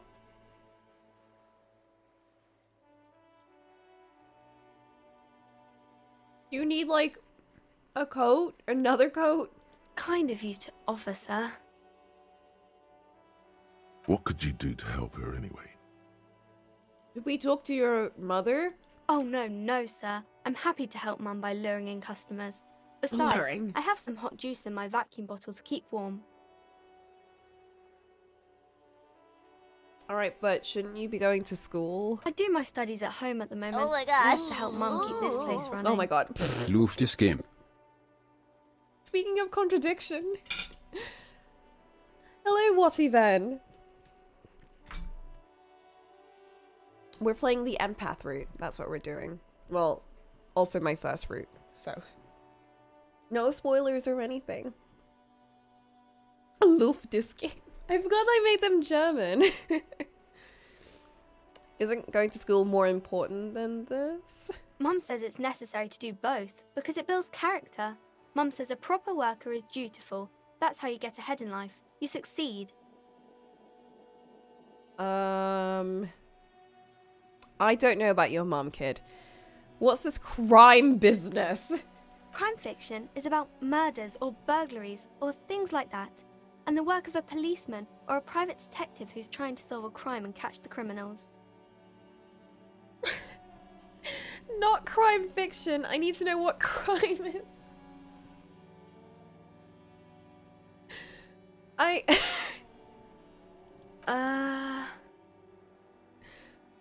It's that bad! Crime is what we were solving before this conversation began. Whatever, Kim. You don't get it. Why would people want to read about crime? It's exciting to people, I guess. They get to imagine dangerous things. And it's kind of like a puzzle, where you can guess who the A puzzle? criminal is, or how the good guys are going to catch him. You don't look much like a policeman. I know, I'm really not. What does a cop look like then? Didn't mean to offend, sir. Sorry, sir. It's just that you don't look like Dick Mullen. I know Dick Mullen. I know him. I used to be exactly like that Mullen guy. Then I decided to live a little. Look at that guy. I'll never be as good as Mullen. Don't say that. He's not even real. You're real. Aww. A real failure. No. Overshadowed by a fake man. That's harsh. I don't want to deal with this. You suck. No. I'm gonna go with this one because, I mean, it's Dick Mullen. Like, what are we gonna do? Like, we can't beat that. Cheer up, sir. It's much easier being a fictional character. He doesn't have to deal with real things. This poor child is being my therapist right now. Maybe you can show me some real deductive police work, sir. Like in the books. Oh, she's so sweet. Okay, wow, I'm gonna do something right now. I saw that she's cold. I know that. You failed to deduce anything substantial. No! She waits intently. You're a girl. You're small. I can't deduce anything.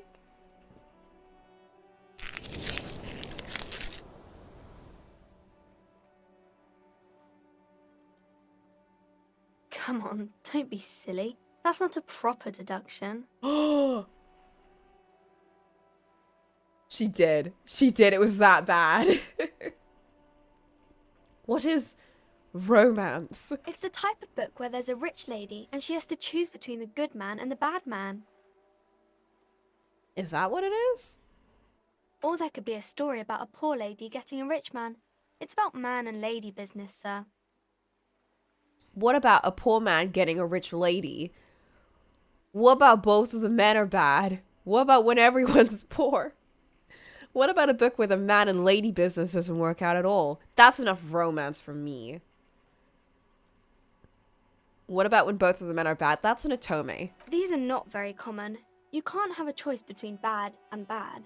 Nobody wants to read a story like that. Actually, isn't that Wuthering Heights? Well, maybe then it's fine.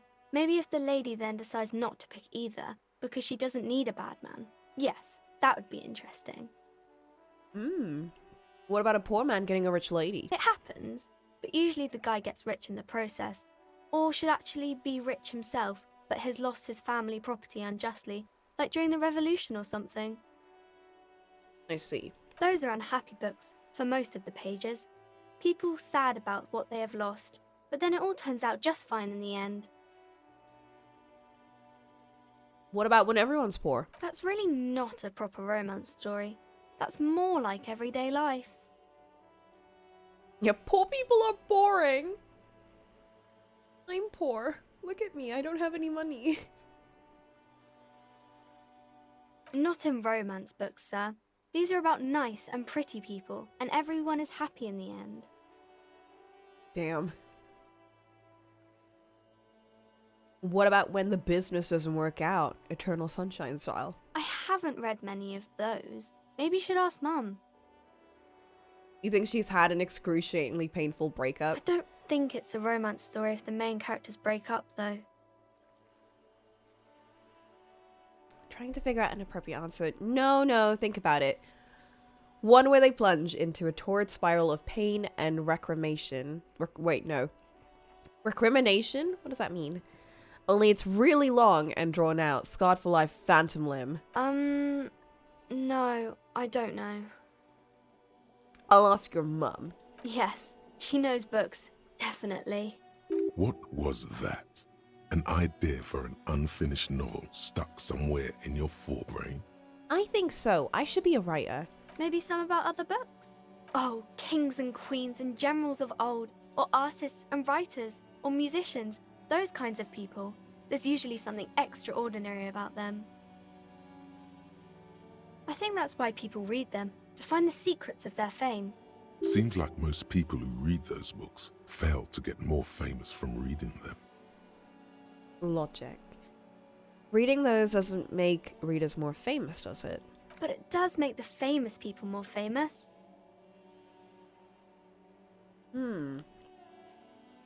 Delicious. Maybe someone will write a book about me. Why would they do that, sir? Because I'm a superstar cop. That'll show them. That's so cool. Maybe they'll make you a book cover picture and everything. Standing over a dead body, holding a gun. I can try again. Oh, wait. I have more of a chance. He failed to deduce anything substantial. Why do I suck so much? She waits intently. Come on, anyone would notice that. Alright, bye. That is so depressing. Alright, we need to get to our car. Where the fuck is our car?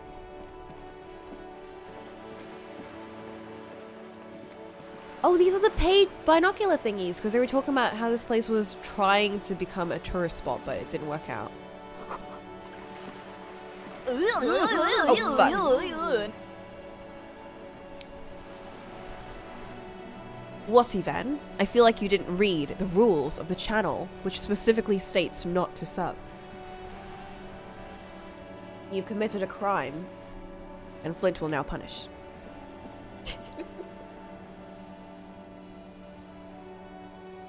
Entertainment you got from the 14. You watched the 14 stream?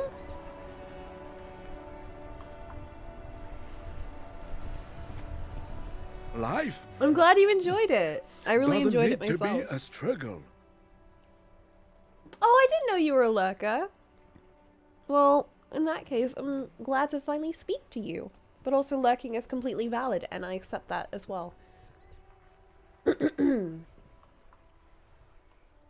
I'll be with you in a moment, officer. This is such a cute Let me drawing. just finish my sandwich. Talk to Angry Hard René first. This is like such a cute portrait. Like every other portrait in the game so far has been very kind of avant-garde and a bit creepy in a way. This one's kind of cute.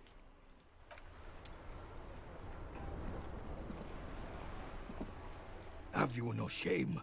Whining about your back every time you bring out the measuring tape. René, you're a man with a fork in a world of soup. Please, let's just try to enjoy the game, alright? Still chewing on a sandwich. That's I'm me. trying to, but you keep breaking my concentration. You're old. I can see that. We're both old. Now stop grabbing your ass like it's a girl. Whoa! These manly men are playing balls. Manly men. This is a ball game. Grab a ball and play it. Don't ask questions. Shoot first. Ask questions never. I got this. That's the spirit. Don't even waste your breath asking about the game. They wouldn't know anyway. They're way past their prime.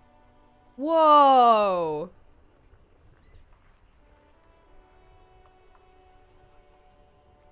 I'll observe them. See? Your munching and complaining have ruined my concentration.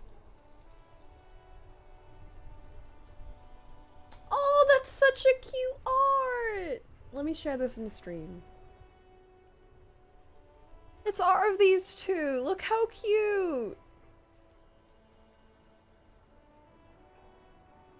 If there's something I really like about the game, it's how much the community has just come together and done so much artwork and things about it. Like, oh my god, when the game was blowing up, my Twitter feed was just full of art of it.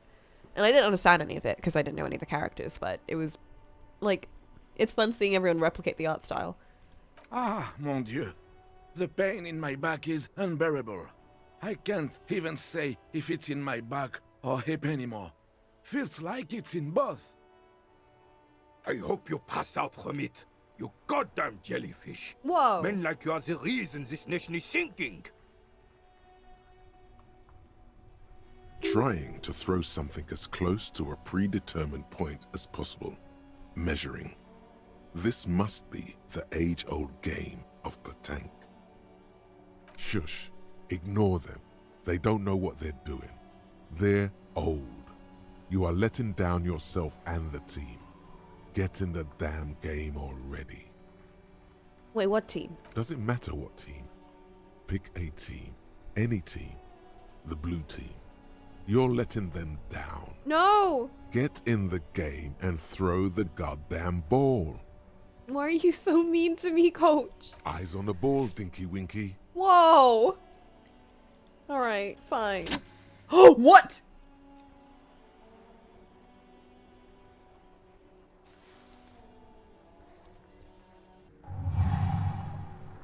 You are immediately surprised by the ball's lack of weight.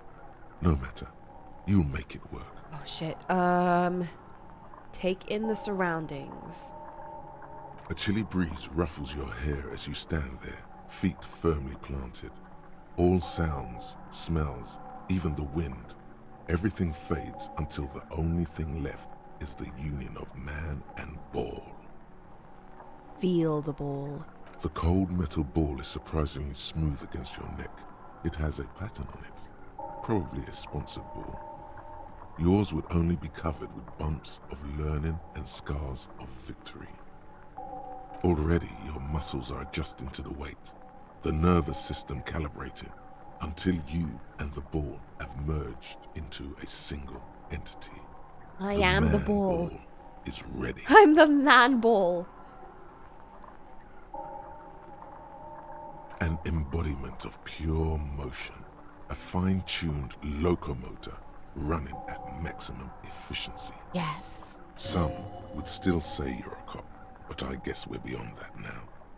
The inertia can be contained no more than a bullet leaving a gun. Let go. Be the bullet.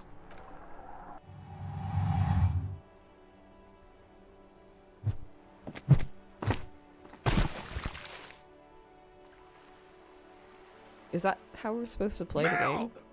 Bordel de merde! I don't think that's how you're supposed to play this game. A whorehouse of shit. It wasn't whorehouse of shit. The shot was at least 23 meters, probably 24, and then some. Nothing to be embarrassed about. What the hell is your problem? Oops. Not a weak right triceps, that's for sure. I don't care if you are a cop. You do not just ruin someone's game. It's so goddamn disrespectful. I'm sensing anger, and I don't understand why. You vandalized our game, son. We can't play petanque with 5 bull. Petanque. Ah. Petanque. I understand. No. No, you don't. Our petanque game is ruined. We want our bull back. Take it easy, René. This is just a misunderstanding, isn't it, officer? No harm done. Oh, Gaston. Of course there's harm done, you orange slug. Whoa. You owe us a goddamn bull. Okay, I'll fix this. Good. Mistakes are bad. forgiven when men at least try to right their wrongs. I believe you will try. Now, why did you approach us? I don't know, you guys seemed like you were having fun and I wanted to join in. Yes, why did you come here? It's unlikely they know anything about the murder. Just talk. It'll smooth things over. Old people like attention. Ah. You know anything about the man hanged in the backyard of Whirling in Rags? You seem to be playing in a crater. Yes. The terrain here provides an interesting variety to a familiar game. Do you know what created it? I do. Fire from heavy artillery. Okay, it's a crater left by artillery fire, but why? Why what? Why was heavy artillery used? Because that's what happens when communards hijack your country, execute your supreme leadership, and turn your capital into a slaughterhouse. You use heavy ordnance to clean up your home. Wait, what? Who are the communards again? Commies, communists, socialists, anarchists, call them what you like. They just chose the name to feel special. Senseless sentimentality. Did you use the artillery fire? Sadly, no. It was the foreigners who brought them to their knees. We fought valiantly. Too valiantly. So valiantly we got licked.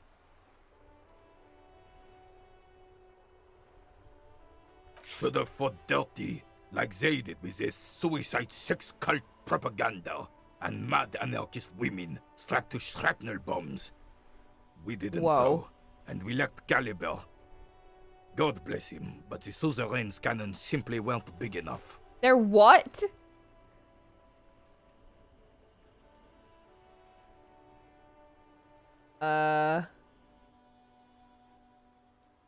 Why shell them here in Martinez?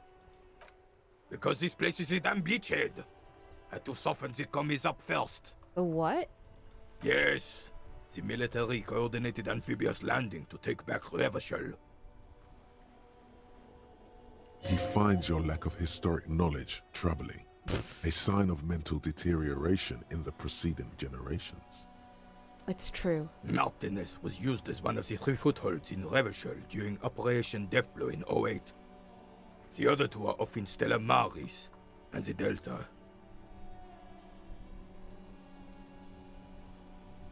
Wow. Shake your head and look down at the crater. This here is Blood Ground, where coalition boots first made landfall and cleaned those rabid dogs out.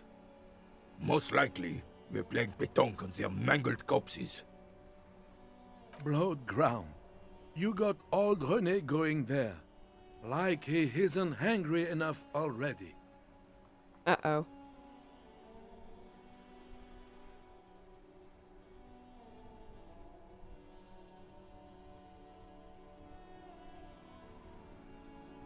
So this whole place is like... they've done it up from a war zone. Okay. The coalition. Don't get me wrong, officer. I hate those foreign dogs, but the enemy of my enemy and all that. They're the lesser evil. That's why everything's so bombed out. Damn right, son. They laid the fire of hell on this city before they stormed it. And it worked, too.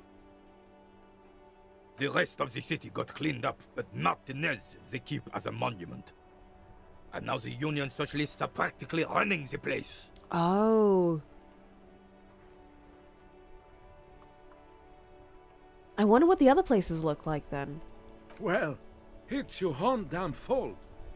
You, we, the coalition, Revachol, whoever you want to blame, never finished the job. Officially, the party never surrendered. Of course they still hold influence. You don't even begin to truly understand the players at the table, let alone the specific circumstances surrounding the... What do you think? Thinking men have opinions on these things. Present one. Oh no. That's how it should be. Soft socialists paving the way for the hard-working class to take over. Foreign powers cleaned up our mess, and now they rule us. Shake your head in shame. This coalition seems quite capable, actually. Commies just don't understand how money works. Nothing. I don't think. I just do. What would Jenks say?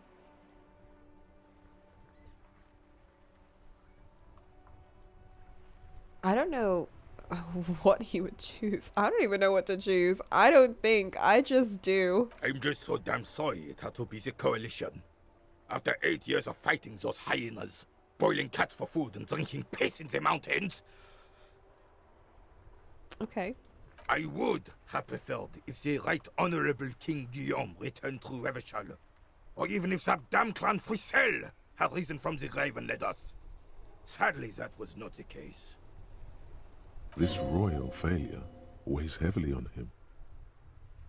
Instead, all that is just, holy, and beautiful in the world was wiped away, and now it's neon signs with toothpaste ads everywhere. Foreign influence peddling garbage and stupid music on the radio. This is just what the commies wanted. This was their plan all along.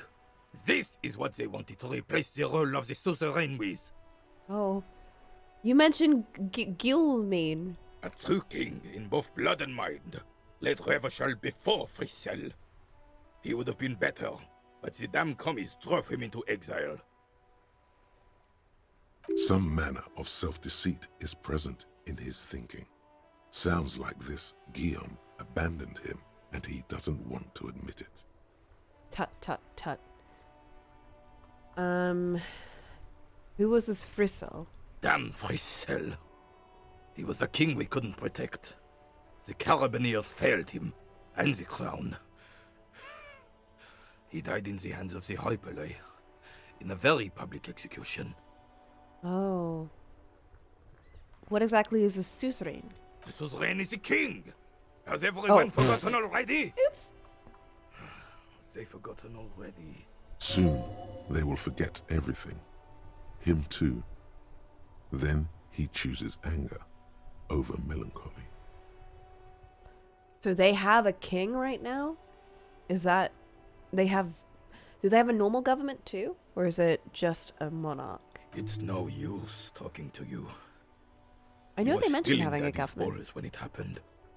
When we took our last stand against the filth and rode the cavalry straight into gunfire. Do you know anything about the man hanged in the backyard of the Whirling in Rags? Unfortunately, I don't. Unlike most of the locals, I have no qualms about assisting law enforcement. But this affair has passed me by completely. And most of the locals? In Martinez, the union is the law.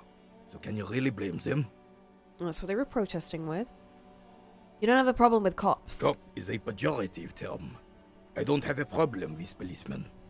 On the contrary, I admire the effort to bring order to our streets. Wait a minute! I learned what the word pejorative means back in A-levels, but I don't know what it means right now. I need to look this up.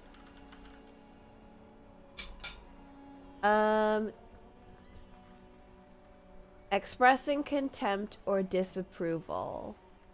Oh yeah, it was another way of saying negative connotations. Like it got more pejorative over time, as in got more negative connotations over time. Okay, cool. He doesn't know about the crime. Your time is better spent discussing politics.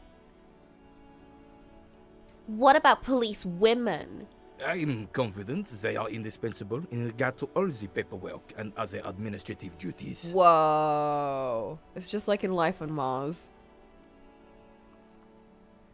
There are no duties RCM women couldn't carry out. But you must agree that nature, in her infinite wisdom, has made men more fit to perform certain, more challenging tasks.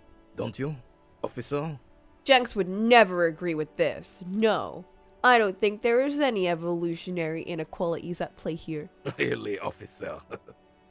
Match an average woman against an average man in a dark alley and see who comes out on top. Whoa, Renee. Chill. Gender equality is a very noble, very modern idea. But in real life, primal roles prevail. But I do not wish to discuss this matter further.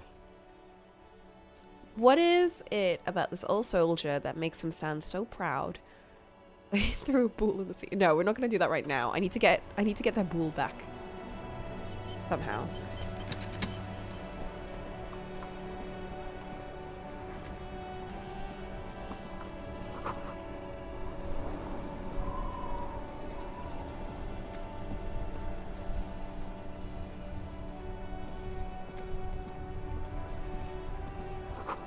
Ancient fountain doesn't pump water anymore. There's a tree in it!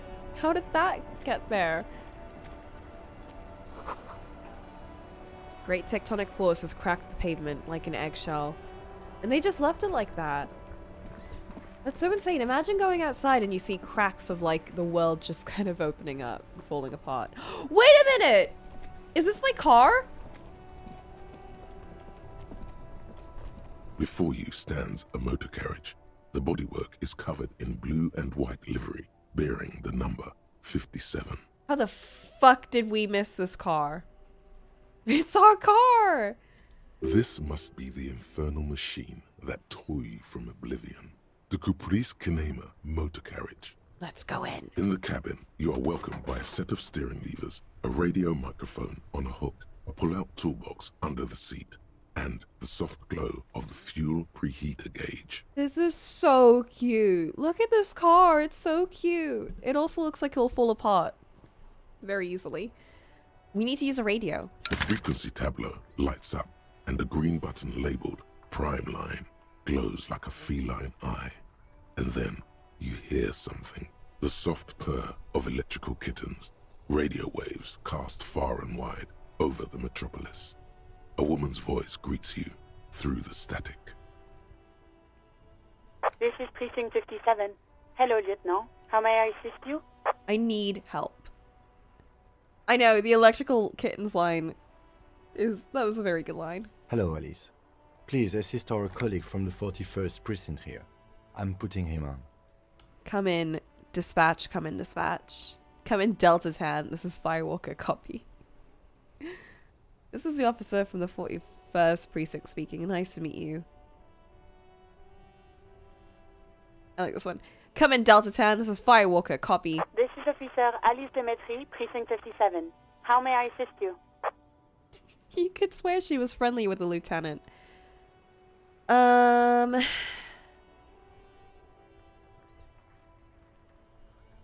Connect me to the 41st precinct. Just a second, officer. She puts you on hold, the static crackling softly like a bonfire. After a while, you hear an old man greet you from the station. His rattly voice is oddly familiar. 10-2, 10-5. This is 41st. Come in. Over. A scrawny old man sits in a dusty cubicle, smoking, with a large white rectangle sewn on his vest. In front of him is a box-shaped apparatus with an array of wires and antennas. The radio switchboard. The man uses relay code. You got this. You're a cop, and cops know relay code. 10-4, Station 41. I've got urgent business. Over. 10-4, message received. 10-5, relay message. What's your status? Over. Just reporting in. Over. 10-18, state your message, sir. Okay, first off, my badge is missing. But you said... 10-9, over. Kim will never trust me again. My badge. I can't find it anywhere. Basically it's gone. 10-4, message received. This is a very serious situation. I need to 10-22 the captain. Over. I don't know what these numbers mean, bro. Is it him? What does he want? Jean Vicomere. Says he lost his badge and needs to report it. He what? He lost his badge? Hey, you whiz this. This is Communication Officer Jules Pidieu, sir. Over. No, the other one. You mean your partner? Over. No, the one you're speaking to. What is he saying? He's asking who you are. I'm his goddamn partner. What? It's your partner, Satellite Officer Vitmar, sir. Over. Oh, what? Did he lose his memory along with his fucking badge? Yes, actually. Who lost his badge? Dick fucking Mullen. Who do you think?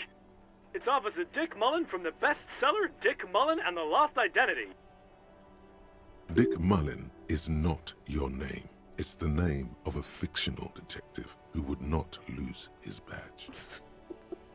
Defend yourself. Immediately. They're laughing at you. Oh, fuck. Tell him to stop. This is serious. Officer has lost his badge. Haha, like I'm the first cop to ever misplace his badge. Can we just move on? I want to get it reported and be done with.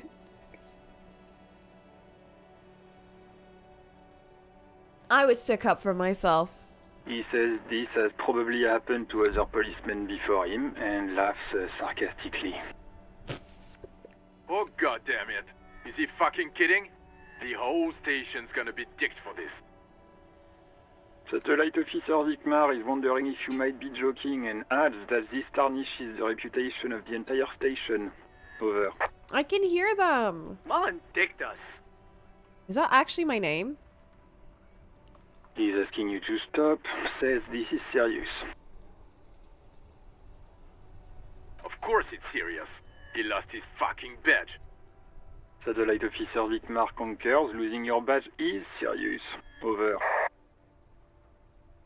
Alright guys, let's just move on. 10-4, I hear you, officer. I'm just going to make a note here that you are in pursuit of your misplaced badge. Over. Fuck me.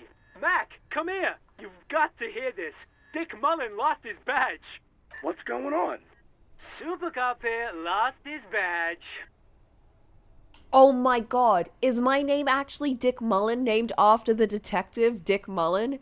Is that why when I was reading the Dick Mullen books, I was like, I visualized these two characters? Because I remember them calling me Dick Mullen, or maybe they just have a thing where they call me Dick Mullen.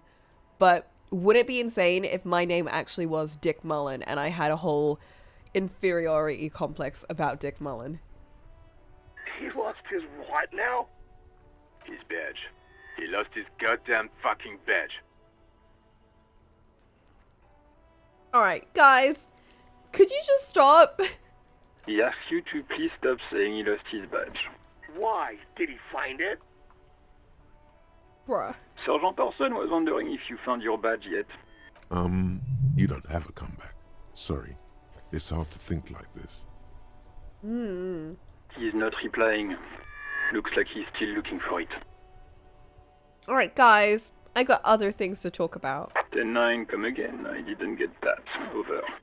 The animated conversation in the back is making it difficult for him to hear you. New heights even for Captain Sober. Ask him. Ask him if he's lost his gun, too. Sergeant Orson wants to know if you lost your gun too. Oh, Over.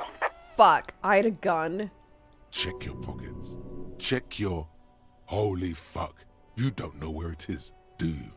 Oh, no. What? I just assumed I didn't have a gun. I had a gun and I lost it. Oh, no. Okay, it's gone. Your gun is most definitely gone. Don't sweat it, Bratan. You don't need a gun to have fun. We can still have fun. It's not all over. I need to take this necktie off, dude. 10-9, come in, officer. Did you get my question? We were wondering about your gun. Over. I didn't lose my gun. You lost your gun. What? Even before you get the words out, everything gets scrambled in your brain. Oh, man. He says he didn't lose his gun. Or his fun, whatever that means. Ask him to describe it. His gun. Not his fun. Just the gun will do. Satellite Officer McLean requests a description of your weapon. Over. Why do I even have drama if it doesn't help me? Oh, request a description, huh? We'll give him one. Describe the plasma gun. It's a gun. What can I say? A regular goddamn murder weapon. You know how they are. Bang, bang. Kim! It's a single-shot kill A9. An armistice, to be precise. It's a single shot armistice kill A9. Says it's a kill 9mm armistice. Armistice? What, is he a fucking... Clearly he doesn't have his Villiers anymore. Dear God, he lost his gun. Oh my, I can't. This isn't funny, you guys. This isn't really a laughing matter. Yeah. Mac can face a giant of Coco Noor by himself, but Disco here made him piss his pants. Oh, I can't. Fuck. He lost his... Ask him if he still got his wiener. Oh, man. I'm not going to. Oh, thank you, Jules. Ask him. Sergeant Orson here is wondering if you are still in possession of your genitalia. Over. I left at his mama's after I fucked her ass all night. Tell him that. No.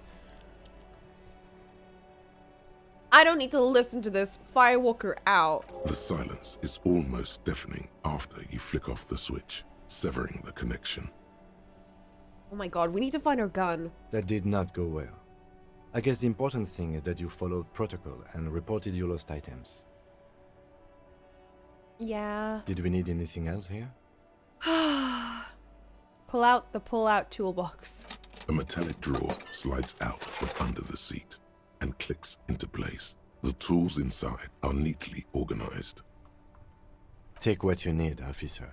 It's going to be a long case. I'm not protective of my tools, like some men are. What? Men are protective of their tools? He's clearly a little protective of his tools. But what can you do? Work is work. Okay, I need the pry bar. The pry bar feels nice and cold in your hand, heavier than you'd think. Useful for opening all sorts of doors and lids. And the chain cutters. The handles are long and sleek. Snap, snap, go the cutters in your hand. And the flashlight. It's robust, weatherproof, and well made. Police issue, blue. Lets you see things in the dark you would otherwise miss. Just what we needed. The pull-out toolbox slides back into its nest. Preheater gauge casts a warm glow on the steering levers and the radio on its hook. This is Precinct 57. How may I assist you? We need to call Sylvie, right? Of course. What is the number, officer? Yeah, we got the number from the bartender dude. Yes, hold on. Her number is 005 1944 298. Received. Hold on, officer. Oh. Slapping a marching rhythm on your thighs. Give it a minute. She might be busy at the moment. Takes a bit to get to the phone.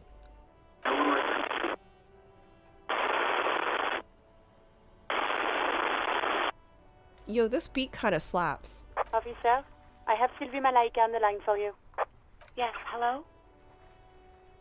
A female voice greets you through static. It sounds like she's a million miles away from here. This is the police calling. I have some questions for you about your last days at work. I believe we've met before. This is me, a detective from the Whirling in Rags. Oh, right. Hello, officer. What can I do for you? You can hear resentment in her tone. She's not thrilled to be talking to you again. Oof. You quit your job at the Whirling. Why? You mean, why did I leave the bar? Honestly, I'm not really comfortable discussing it with you, sir. Was it because of me? Was it because of Garce? What? No, why would you even think that?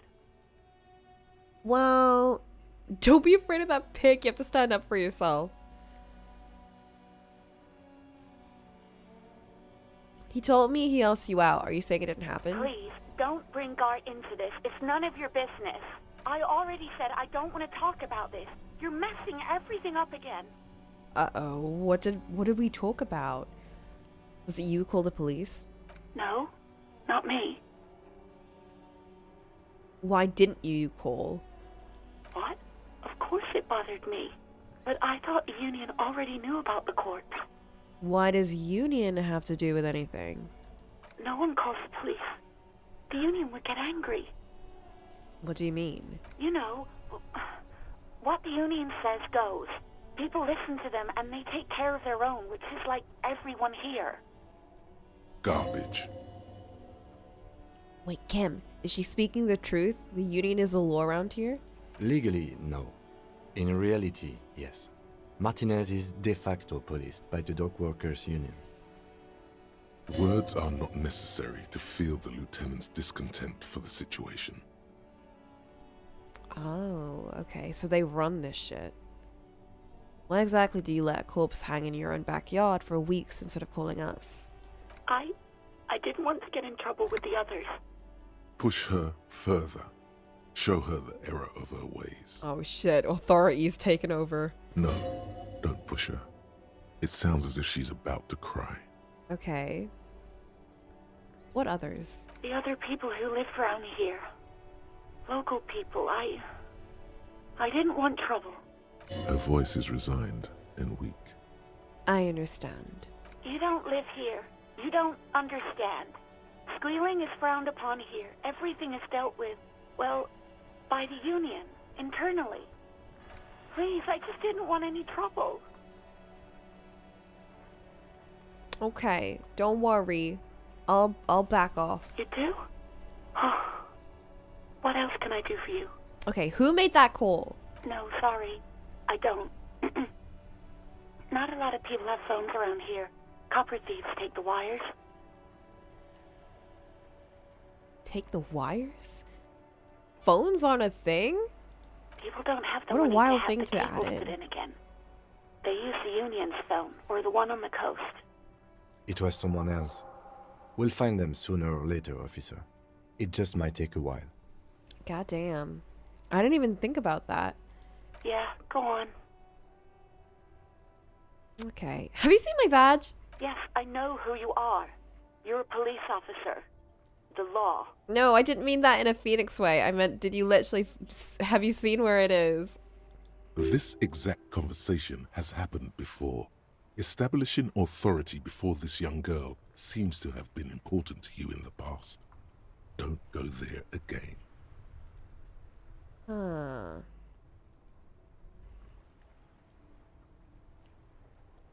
Oh, no, I haven't, sorry. Real policemen have uniforms too, by the way. Where's yours? Composure, shut up. Not my uniform too. I should have really looked into that. Kim doesn't have a uniform and he seems real to me. He's in plain clothes, voluntarily. It's different from not knowing where your uniform is. There are officers who wear the signature Perseus black uniforms to the highest ranks in the RCM and end up buried in them as well. Others do it more casually. Looks like you're one of them. What's this about a badge? Well, we've lost our badge. And we've also lost our gun. Yes, we had a gun, and we don't know where it is. So, very concerning. Have you seen my gun? Please, no. Not this again. Everyone saw your cool gun detective. Was I just showing off my gun? You were trying to impress some people with it. Everyone was eating and... Oh my god, I'm an idiot! I did the gumshoe thing. What did I do? You were waving it around in everyone's face, begging them to describe it. You said it calms you, and then you started making suicide jokes. It got pretty graphic. What the fuck is wrong with me? Oh, those again. I have been trying to wean you off them. Drama, please. Why can't you stop me from doing this? You know, when you put your gun, your actual gun, on your temple and pretend to shoot your brains out, off of that, people don't like that. Oh my god. Drama's trying. I'm too fucked up. I remember this. You were screaming things like, "My brains are all over the wall, painting them red. I won't be seeing it, 'cause these are my brains. I can't see without my brains." Very nice visuals there. I didn't need that rhetoric. Some poor sod was trying to eat his pudding. No! While he was screaming, spit flying, imitating the mercy shot right next to him. Spat some in his food. I don't think he touched it after. Ew! Why would I threaten to kill myself? I mean, look at this world. I'd love to stay. Alright, I don't know what to say. Me neither.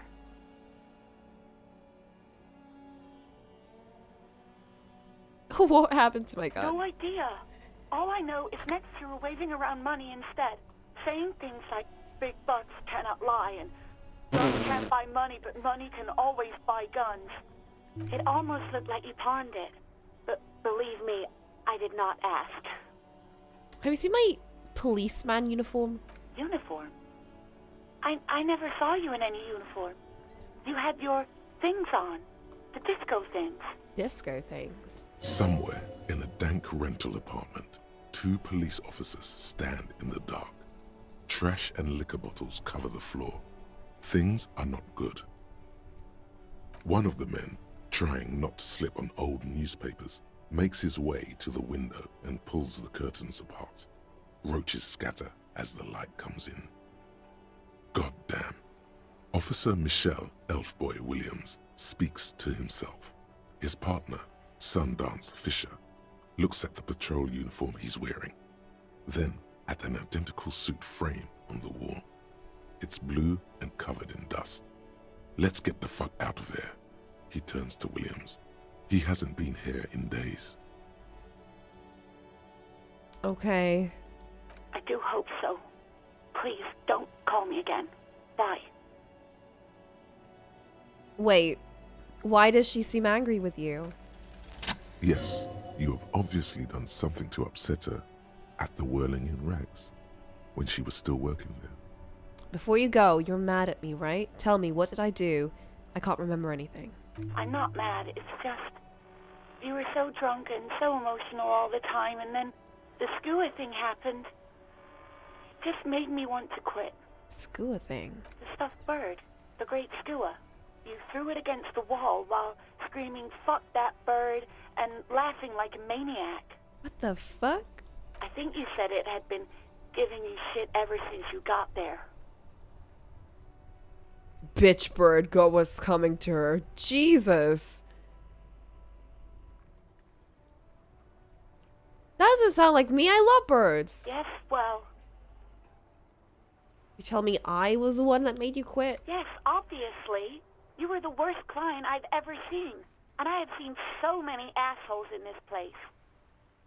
Yikes. I've had sailors fighting, union guys grabbing my ass, kids stealing booze. Once a guy was glued to the karaoke machine every night for 2 months. But you... What did I do? Well, you were worse than all of them. Honestly, you were getting borderline aggressive. Even about little things like not turning down the volume at 3 a.m. I even liked one of those songs you kept listening to on repeat. No more. I hate it now. Oof. Which song? We Go On by the O.O. I can't listen to it anymore. You've turned it into a parody. Sorry about the song. To hell with that song. Then there was your room.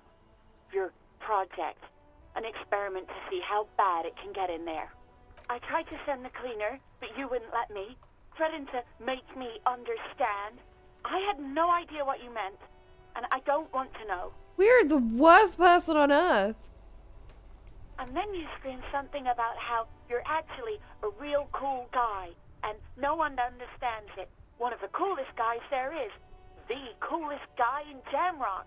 Something about disco, too. Oh my god, we're like playing as BoJack, but worse somehow. Ah, jeez, I'm sorry. And then I had to deal with your toilet. The one you clogged with police documents, causing water damage downstairs in the kitchen. I won't even mention you waving your gun around, harassing customers, threatening to sing karaoke, threatening to kill yourself. Wait a minute, we need to do karaoke. Let me write that down.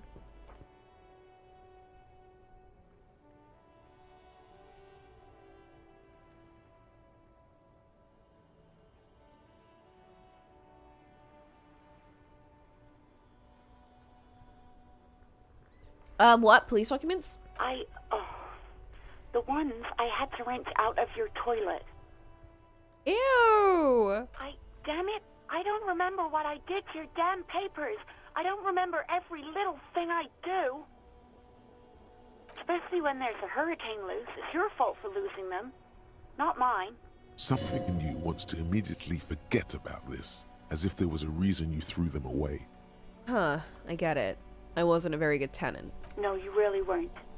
You were simply the worst. I was trying to show you the world of tomorrow, the great panic at the end. You've seen the worst tavern wench You're the worst tavern wench I've ever seen. Girl, just loosen up. Don't you have a party? I don't even know what to say. Well, I'm gonna be apologetic, because Jenks would be apologetic. God, I knew I shouldn't have brought it up. Just try not to call me again, and let's pretend it never happened. Okay, wait.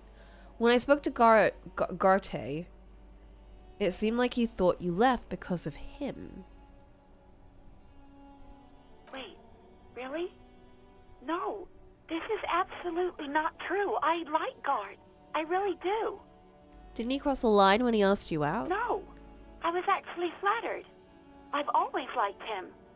It was just bad timing. With the corpse and all that. There's a pause. You can almost see her on the other side. The telephone cord coiled around her index. Oh my god. We're gonna set them up. I didn't know what to say to him later. Then you came and destroyed the place.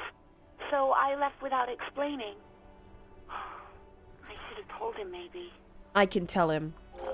Okay, but please don't mess it up. Please don't take out your gun or something. Don't take out your... The fact that she has to even tell us that is so awful. Okay, but what did I sing besides the ooh? I'm looking for a song. All sorts of things. From disco, rock too. So much disco and rock. Maybe you can help me identify this one particular song. Which one would that be? One that was really sad. Sad? I think the one you mean is the smallest church in Saint-Saëns. Richard, that write-up. Oh. Interesting. You still have to find it, however. Alright. Thanks for talking with me. Take care. You hear a sigh of relief on the other end of the radio. Wordless, the call breaks. Then, the already familiar voice. Anything else I can help you with, officer? I'm done. 57's over and out. In the cabin, you see a set of steering levers. A radio on it. The white suede feels luxurious under the touch, and the metal clutch handle so very familiar in your palm. As you tap on the gauge, the indicator pin jerks as if startled. It's in the large orange sector, indicating the engine is warm. Next to the gauge is a red switch labeled heat. Heat? There's no use pressing the heat button. It won't start without the ignition key. Translation: we're not going anywhere right now. Okay. Alternative translation: don't even think you can drive my MC. Alright, we don't need that. Let's go. I've got some matchmaking to do.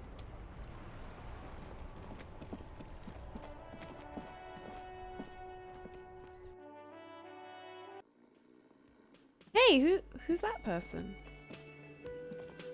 Hey, the thing's open now.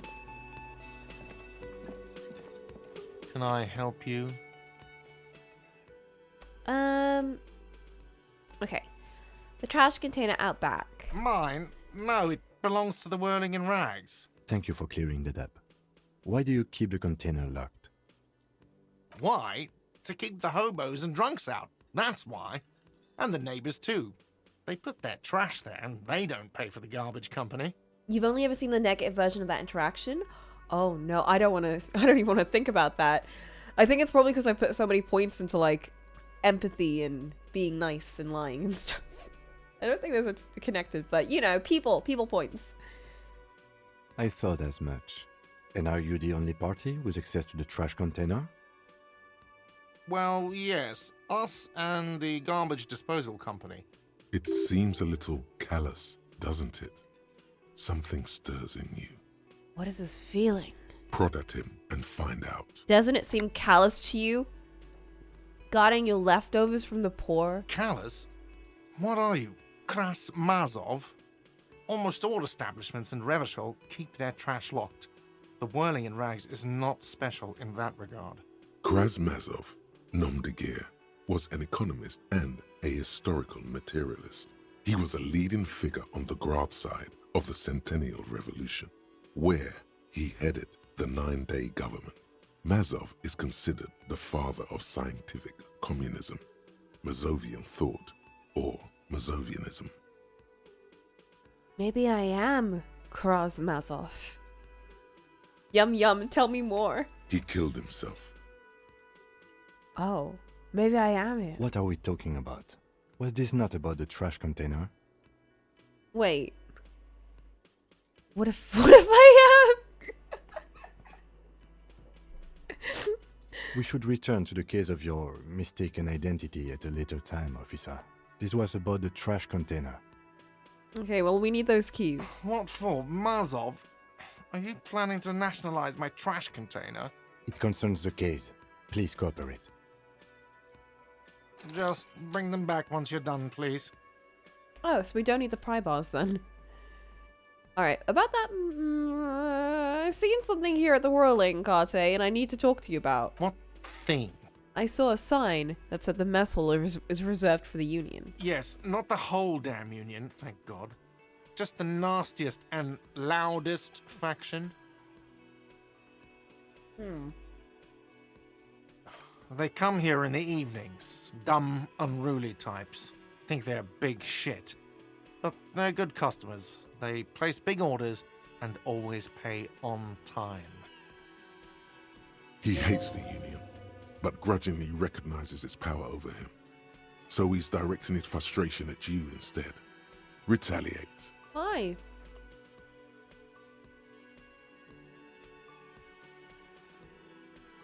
We should find out who this Lord faction is, occupying the booth. Loudness means talkative, and we need info. How do we find them? We don't. We have to wait. They'll show up sooner or later. Men get hungry, even striking men. If not today, then they'll be here tomorrow. Okay, there's something else I want to ask about. What? You feel like you should come back to this thing-based questionnaire if you see anything interesting in the Whirling later. I will. Let's go. I took the Sylvie. She left because of me and not you. Wait, what? But what about the bird? A bird? Yes, the bird. I found it lying on the floor with a broken wing the morning she left. She didn't break it, I did. You broke the skewer. Oops. I mean, I assure you it was him. Oh, Cam! It's as if he can't decide whether to be angry or relieved that it was you. Again. Why on earth did you have to break the skewer? I don't know. I just break things. It's the way I am. That's such a BoJack line, dude. I can't believe it. I was so sure it was Sylvie. Even worse, I thought she was trying to send me a message. Symbol of hope and all. A tender type of hope. Something stirs in you. Perhaps this is why you broke it. Oh. All right. Did she say anything else? About me, you know? Did she say anything about me? Oh, fuck. She said you're nice, but also you're her employer. I mean, come on, the power vertical here. She said she was flattered. It was just bad timing. Really? I should give her a call then. He wipes his brow and stares at the counter. Thanks, I guess. Was there anything else you wanted? We did it! Or can you give him a moment? Somehow you realize this is not going to net you any professional discounts. Already he's reverting back to defensive. Oh man. By the way, I'm gonna sing karaoke. Absolutely out of the question. Absolutely in the question. First we find a sad banger. Then we sing this place to shit. I agree. Your body is ready, sire. I am.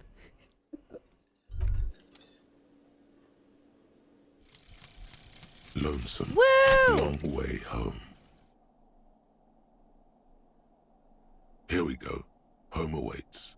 Walk past Station 41 and through the market, past the Boogie Street spearhead to the other side of the lake, the frozen eye at the center of the district. Then past the video rental store on the corner. There, at the end of a street lined with pine trees, a small house no larger than a matchbox. 11 Voyager Road. You no longer live there. Those times are gone. And so are those people. Why did you come here? Why are you still here? And where's the dealer?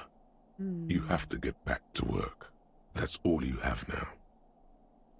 I accept.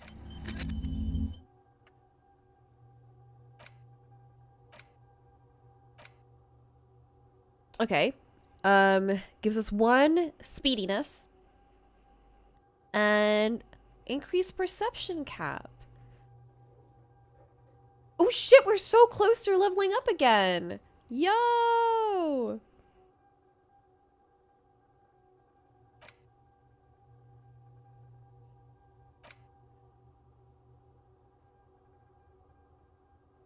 Oh, speed is in the drug. Oh. Never mind. Speaking of drugs, I think we need some more. Look, our morale is so low. How do we get our morale back up? Well, we don't need them right now. I think we can survive for a little bit. Y'all. I'm just gonna take that. But also, y'all. Do you mind if I go make a hot chockey? Because I'm really craving one and it's getting a bit cold.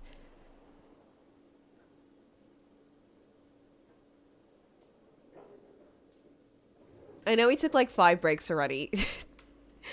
Like, I don't even know if we're allowed to count the other one, but I've taken a couple of breaks, but I kind of want that hot chockey. So, let's get some hot chockey. I'll be back in like 5 minutes. It won't take me that long. See y'all in a bit.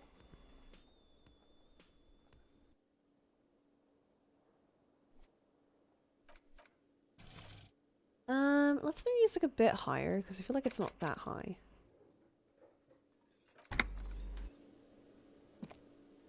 Okay, what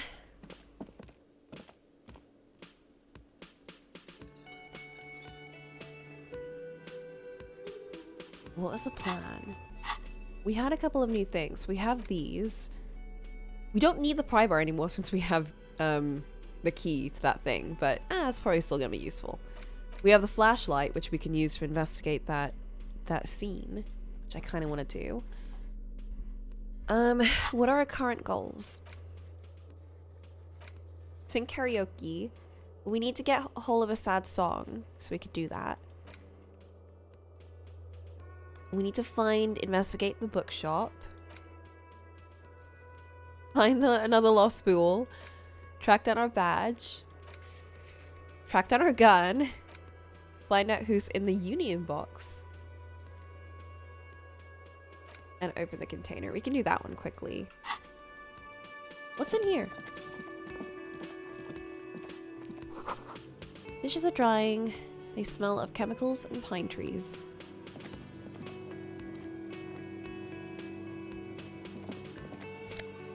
Oh, money! Yes! We got enough for the raincoat! Let's go! A thin man is smoking below an exhaust hood, occasionally sipping from his mug. This must be the Whirling's cook. As you step in, Hello. He nods toward the table and says something in a completely foreign language. The only words you can make out are Garancy and Quebec. It must be his name. Garancy. Garancy Quebec. Sounds representative. Why would he just be saying his name?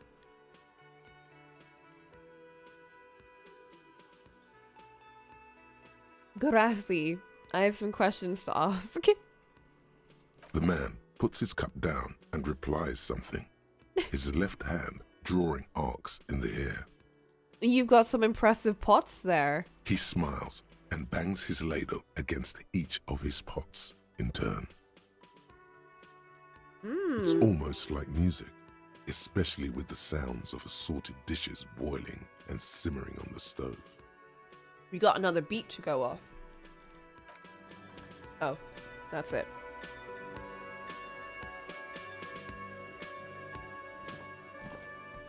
You see a heavy steel door with a prominent dimple lock. It's painted blue. You immediately feel drawn to the color.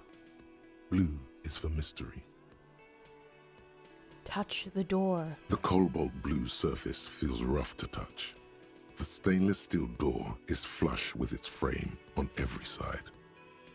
Push the door. The door does not budge. Where does it lead? You do? It's a door in the back of the kitchen. Why do you care where it leads? I am drawn to the cobalt blue. It is quite pretty. I suppose we could look into it as a side investigation. I got him! You guys, I got him.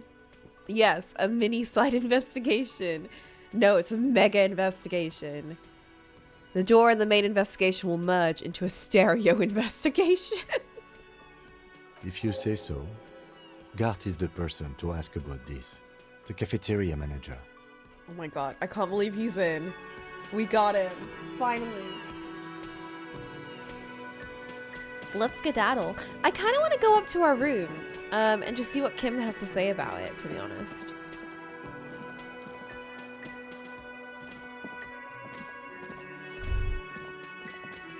That sugary black rum stain on the counter makes you teary-eyed with joy. It's almost touching how syrupy and sticky it is. Yep. How long have you been up already? A while. It's drink o'clock. Attaboy. It's coming back to him. You had your mesolimbic reward pathway worried there, not thinking about drinking all that time. It was like you weren't yourself. Oh man, getting our withdrawal symptoms already. I've secretly been thinking about it all this time. Actually, should I be thinking about this? It looks like drinking hasn't turned out too well for me. Now that you mention it, I do need a rum and lemonade. I'd love for Garte to serve me up a beverage. We are already really in debt, so... Maybe you haven't turned out well for your drinking. Have you thought about that? Get a goddamn rum and lemonade into yourself, boy. Or better yet, lick that stain off the counter. No! What? No! No! What happened, man? You used to be cool. Go get your boring normal person drink then. Get your drink on and your act together. Oh man. I don't have money. I'm poor. Clothes for the winter.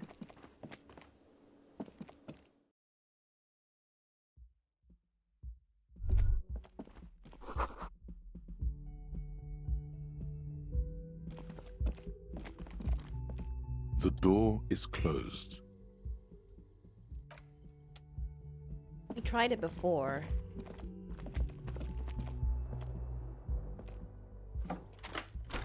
Hey Kim, look at my place. Kim tries not to look at your broken down bathroom door. Kim also tries not to look at the pile of taped viscera on the carpet, or the weird suitcase on the hat rack, or the potted plant dying in the corner. But it's all just too morbid to ignore. I did it my way. That's where the magic happens, not stoically. I want to know what he thinks. He nods. Oh. I did it my way. I can see that. Oh. You skill point.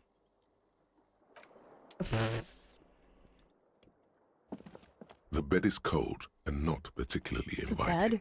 But it's yours. The sheets look awful. The option to go to sleep becomes available every night after 9 p.m. Oh. Cool. But we can't really sleep there, can we?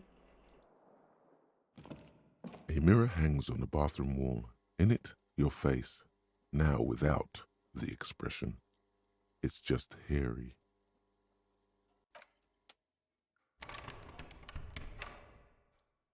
What is this?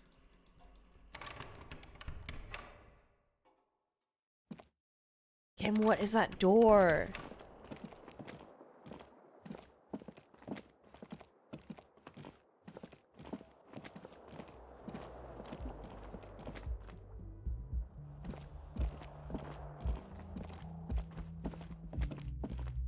Talk to this lady again. Oh, we can't. Okay.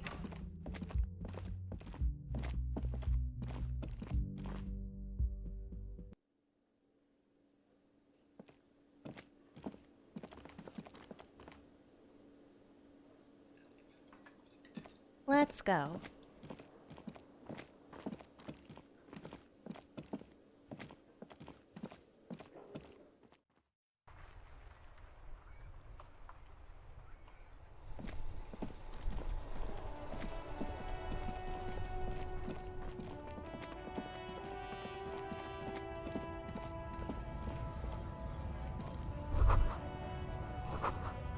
Three T's, how idiomatic.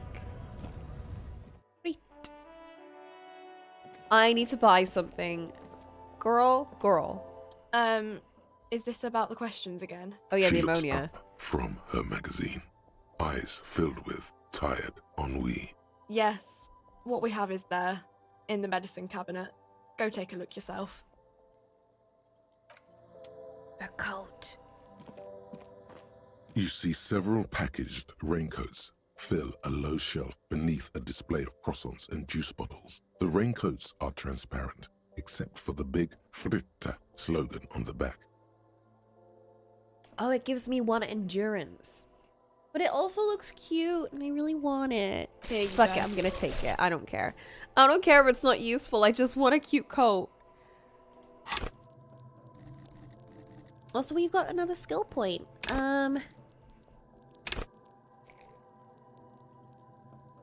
What do we put it in? Let's go full on. I'm not gonna touch much of these. Okay? I'm just telling this right now. I'm not gonna be touching any of these. I'm only gonna be touching these. And I think... Is this one again?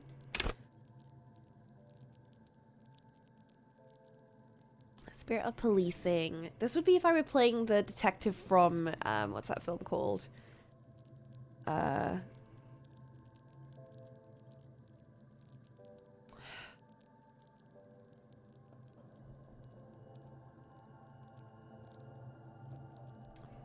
one with Simon Pegg in it.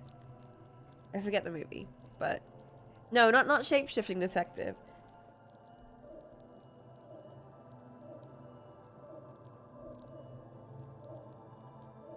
Hot Fuzz, yeah, Hot Fuzz.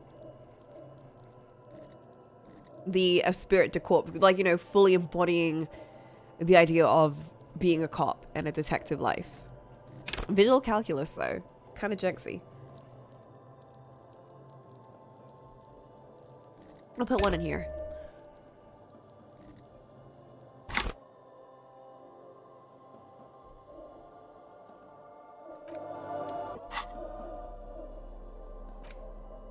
Give me my coat. Oh, look at me. Why is my coat dirty already? It matches my gloves.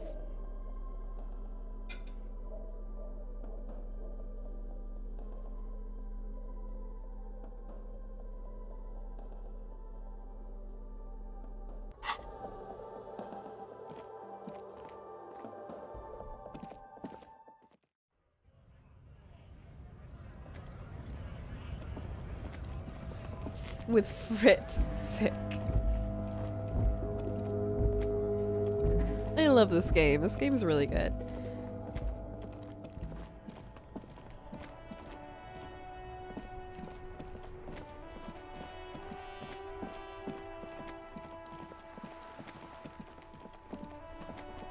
Do we go back to the body or what is our plan? Sea monster did this to the plaza. Pools worthy of a real man.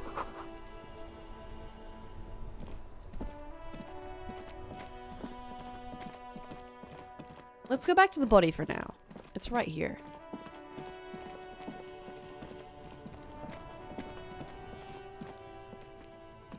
Alright, kid. Do I have enough empathy? Does Kuno care? Back down from Kuna, but now we took to Kunoese. I threw up. I can't investigate the body. Yeah, like a fucking volcano. Yeah. Fucking pathetic. You were lucky you didn't die there. Maybe you have advice for me. Yeah. Kuno's got some advice for you. What are you? Like 80, right? Maybe you should stop embarrassing yourself in front of a fucking kid. Whoa. Perhaps you could compress this negative energy and turn it into some sort of a Kuno-fied non-vomiter. A Kuno-fied non-vomiter. Here I come. That's right. Turn your weaknesses into conceptual strengths. Try it again now.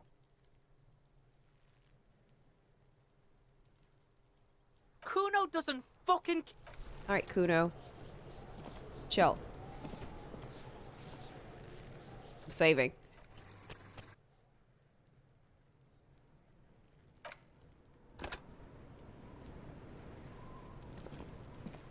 Kuno care? What's going on? Fuck. Is an ungovernable youth on your crime scene, throwing around incendiary language, trying to... Like you don't have enough on your plate. You feel a sudden surge of self-pity. Kuno!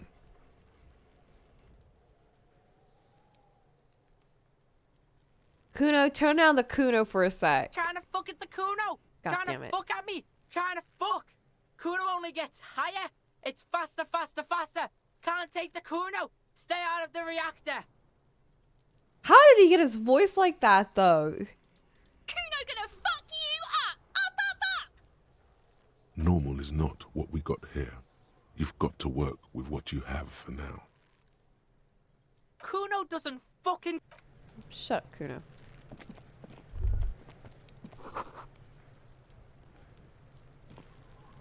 This trash container is locked.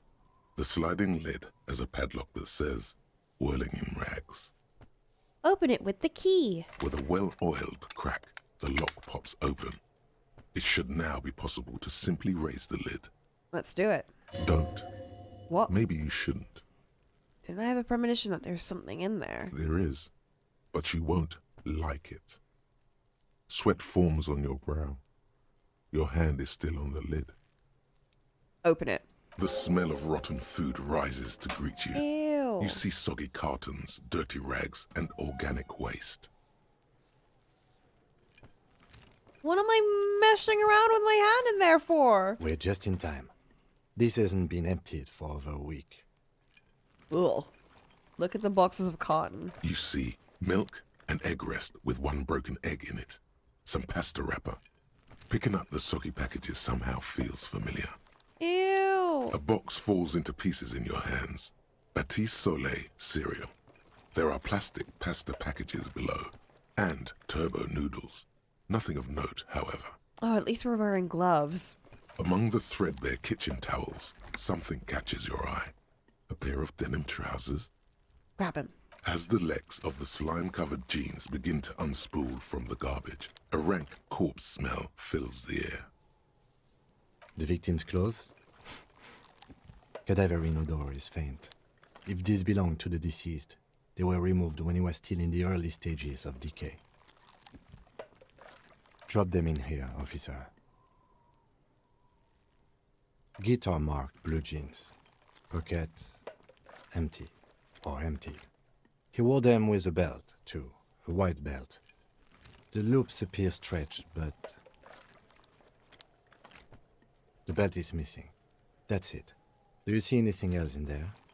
I have another bag here. Something slimy catches your eye. Reach for it. A drab, long-sleeved shirt, olive-colored, appears from the food waste, dripping with pus. Ugh! Bag it. This is a military-type overgarment. No label or serial number. This is the kind of rib-knit shirt that's worn over light armor to conceal it in an urban scenario. Anything more? The rest of the rags are just kitchen variety waste. A yellow old mug that catches your eye. But other than that... Thrown out towel, a mug, that's all. All right. We should go to Gart again and ask if he knows who put the clothes in the trash. It could be as simple as someone from the hostel cleaning the yard. Or that one. I'd advise against confronting that force. We need to ask the kids. The fuck's he on about? Kids? You hear that, Kuno? He thinks you're an infant or something. See? Okay, fair enough. You think someone from the whirling might have been involved? Not really. All we know is the victim's clothes are in the trash, the lid was locked, and his establishment had the key. It's just a small loose thread. Okay. The lieutenant nods, then looks back into the trash container. Search the food waste. It's just organic waste, cold and slimy on your hands. Apple and potato peels, mostly. Unidentified sludge, and the occasional chicken bone thrown in for good measure. But hey, nothing. It's nothing. Nothing more to see here. What's this? You're hiding shit from me again. What A blue piece of plastic sticks out from the apple peels. It's shiny. Looks like the corner of something. Something larger. A clipboard. A blue plastic clipboard with moist papers hanging from it. They look badly damaged, but you can still make out forms and notes, written in a man's handwriting. Officer, is that your paperwork? It can't be. Yes, it is. Look. Oh, fuck. This plastic has the RCM street grid on it. You've even got an autopsy form. Ugh. If you don't mind my asking, how could you have let your paperwork end up in the trash? Well, Sylvia did say that she got rid of it, so she probably threw it from the toilet into the trash. I think I didn't want to be a cop anymore. That's why I tried to flush my cop life down the toilet. Has a foreboding quality to it. Maybe I needed to lose it for the great bloodletting to begin. It must have been cramping my style. Well, we know what happened with the toilet, so. Well. His eyes express a rare condolence. Aww. Then he picks it up. Lucky we found it. We should take stock of what remains, just to be sure some has not made it into the hands of the RCM's adversaries. Organized crime and the like. There might have been police secrets in your notes. Sounds like an order. I don't take those. Yeah, I'll do that. It would also not hurt to start taking notes on the case. Now, tell me what your eagle eyes see. Or are we finished? Some items, such as the ledger you found, are interactable. Oh no. Go to your inventory and select the Interact tab to read your paperwork. Oh no, please don't be like icky.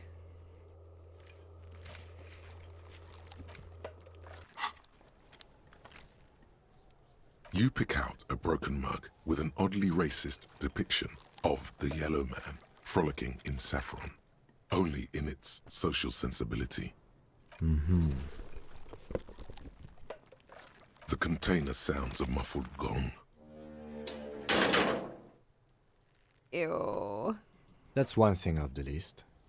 I think we got it all. Hey, so we've been monitoring you internally, and now we know your copo type. Your what? Yes. Guess what's yours? Superstar cop? That is only a ludicrous daydream. Guess again. You're the... Cool cop? No, you're the sorry cop. The cop who's sorriest. Let's make it official then, shall we? No! Huge lack of enthusiasm going on in here. Would the other cop types be jealous? I'm sorry, Optin. You know, actually, I'm not sorry. I changed my mind. They should be sorry. I'm sorry. Of course you are. It's okay. See if you can get something out of this, like info. Or maybe every time you say you're sorry, you get $1 million. Ooh, that'd be sick. That won't happen. Oh. Oh well.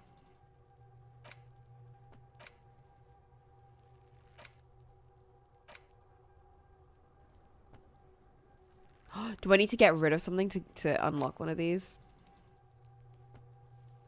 Kill points.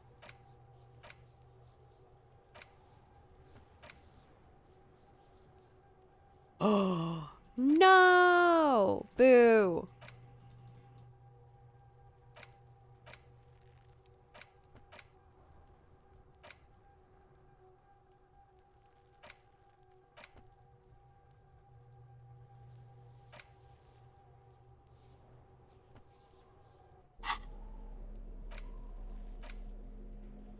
Ew. It's the ledger you found in the trash. A pitiful cabbage of white and yellow papers hanging from plastic board, barely held together by a metal clip. This sad display is made complete by the faint smell of urinal cleaner. Anything else? There's a piece of toilet paper, or is it cleaning tissue? No, it's toilet paper, desperately sticking to the back of the blue plastic clipboard. It's a metaphor for you. Below the pathetics, terror. Do not look into its blue heart.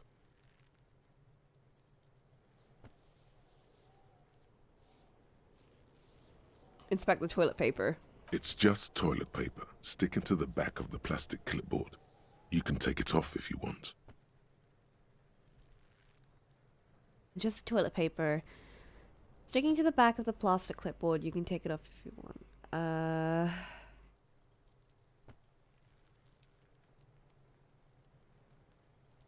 It's cool. Take it off. Still wet. The toilet paper ew, peels ew. off the plastic easily. All you have to do is shake it off with your finger and voila! The ledger now looks marginally better. Inspect the clip. An aluminium block runs the width of the board, biting down on the paperwork. Its crocodile teeth are the only thing keeping the papers together. A regular pencil, the tip worn down to nothing, has been attached to the clip. Run your fingers along the aluminium. The surface is interrupted by a silvery sticker. It's rectangular, sparkling with iridescence. You don't know how you didn't notice it before. Is this one of the hologram watermarks you mentioned? What? Yes, halogen watermark used for adding information to RCM property. Hologram watermarks. What kind of information? It depends. Aside from an anti-counterfeiting stamp, mine has my station number and address. The information varies by date of issue. How many years you've been on the force, he's thinking. It'll have that. How can I read it? Any capable light with the right wavelength will do. Like... All RCM vehicles have had lights designed to reveal halogen watermarks. Mine too. This means you can read the watermarks if you just turn the lights on. Oh. Okay. Okay. While a bunch of sodden papers sag from the clipboard in your hand, it's a sorry sight. Bleh. White papers. They're not exactly white. They're yellowed in patches by sunlight and alcohol, and covered in dense blue handwriting. Ink escapes into watercolor patterns, reaching its tendrils across entire pages. The paper itself is checkered, with faint red lines, forming short paragraphs. Once in a while, there's a red stamp that exclaims, "Case files commit to paper." The case files themselves are plenty. You count more than 100 sodden, crumpled up, earmarked pages falling apart in your hands. They appear to be sufficiently organized and extremely dense, if mostly illegible. Work, strife, poverty, the Jamrock Quarter. These are handwritten logs of investigations dating back to January 51, this year. The exact number is hard to estimate due to missing pages and an odd naming convention. But there are at least 20, maybe 30 cases undertaken, not completed, mind you. It's the middle of March. You have attempted 2 cases a week on average.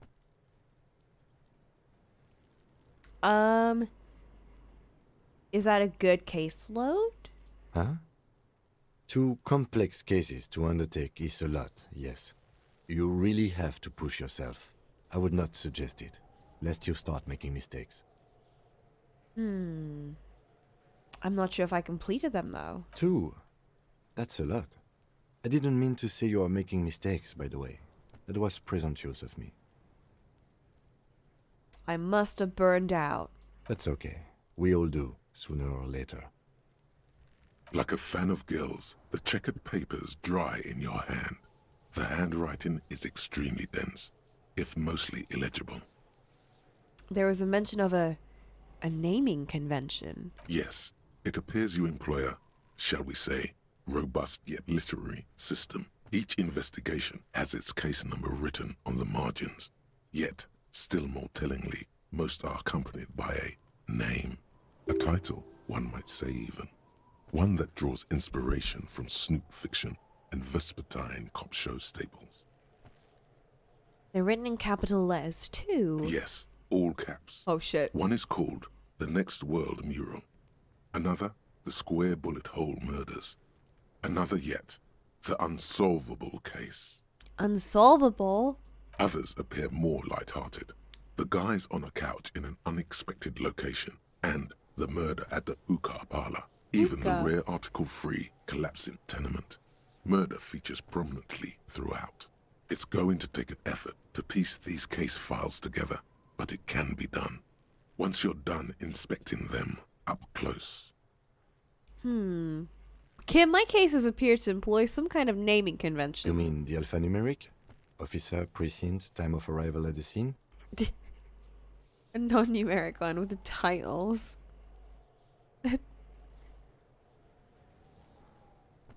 Oh, you mean the titular? Yes, well, so do I. In our defense, almost everyone in the RCM does. Why is that? It's a holdover from the early days of the RCM, right after the revolution, when the organization had little idea how to do things. It persists in an unofficial capacity. Officers use these titles to refer to their work among themselves. I seem to have named the case the Square Bullet Hole Murders. Again, in your defense, I seem to have named one the man with the hole in his head. That was a real person. His death was real. Still, I named it that, to amuse myself. Oh my god, he's having an honest moment with us. I pray his loved ones never find out. What happened to him? Rail spiked through the head. Oof. He died. It was a workplace accident. Yikes. Alright, well, I have to open an official case. Is there room? Should we be using this to open an official case? There is, for precisely one more. 15 pages near the end remain untouched by the damage. The checkered grid forms a structure of passages, breaking the case into subtasks to accomplish. Commit to paper, using the pen that Lena gave you. The tasks you've completed flow out of the kind green ape pen in a brash freehand similar to the rest of the letters. The wording comes easily. It's almost robotically simple, a language developed for mental rigor and simplicity. Inspect the victim's body. Interview the cafeteria manager. It's not exactly poetry, but poetry would be out of place. Well, we did that already. Cross out the ones you've already finished. A satisfying slash sounds across the paper. You're done, it seems to say. And you, and you. Hell yeah. Things to be done and things already done. The composition of reality. This is an extremely useful tool for a detective of the citizens' militia. Now all that remains is to name the case. Lieutenant, have you by chance named our case? No, actually. Any ideas? Oh, fuck. Hangman, the Furies are at home in the mirror, the setting sun, shit on a stick. I don't have one. I don't know. Hangman is pretty obvious. Setting sun is that's very nice. I kind of want to know what Kim has to say about it.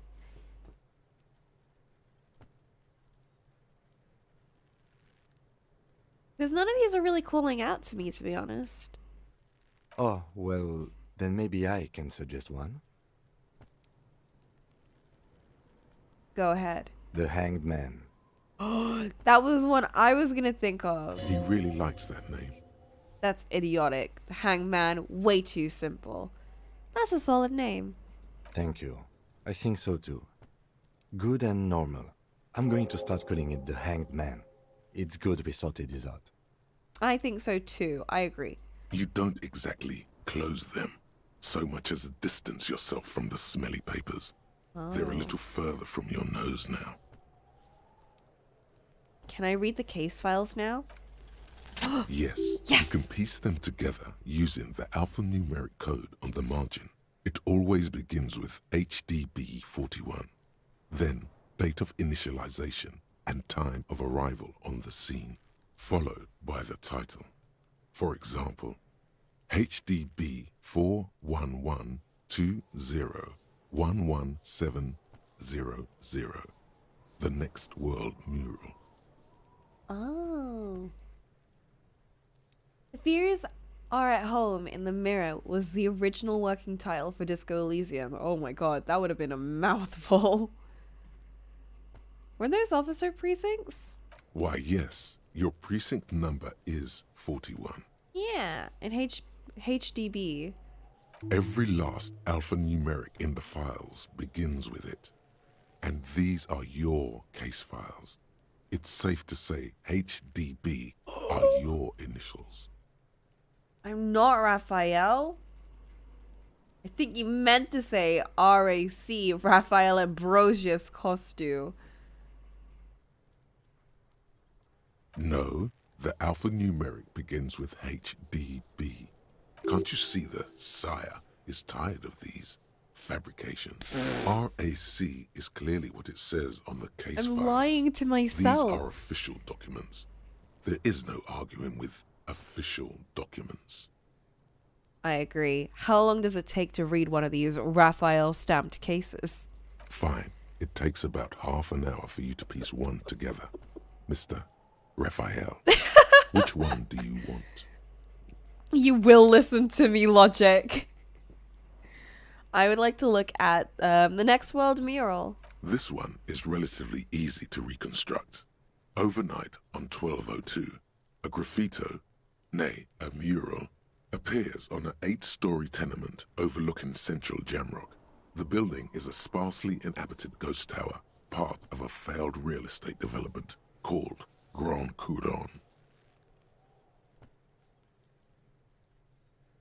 Cause of failure: rent too high.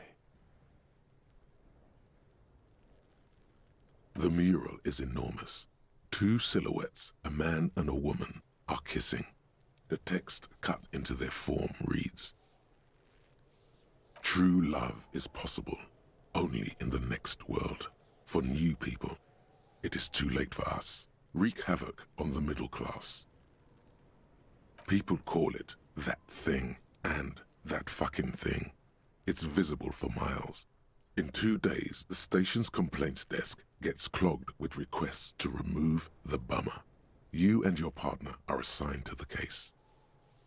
The graffito crew is easy to track down. Only the bell lectures have the literage of industrial paint to cover the surface.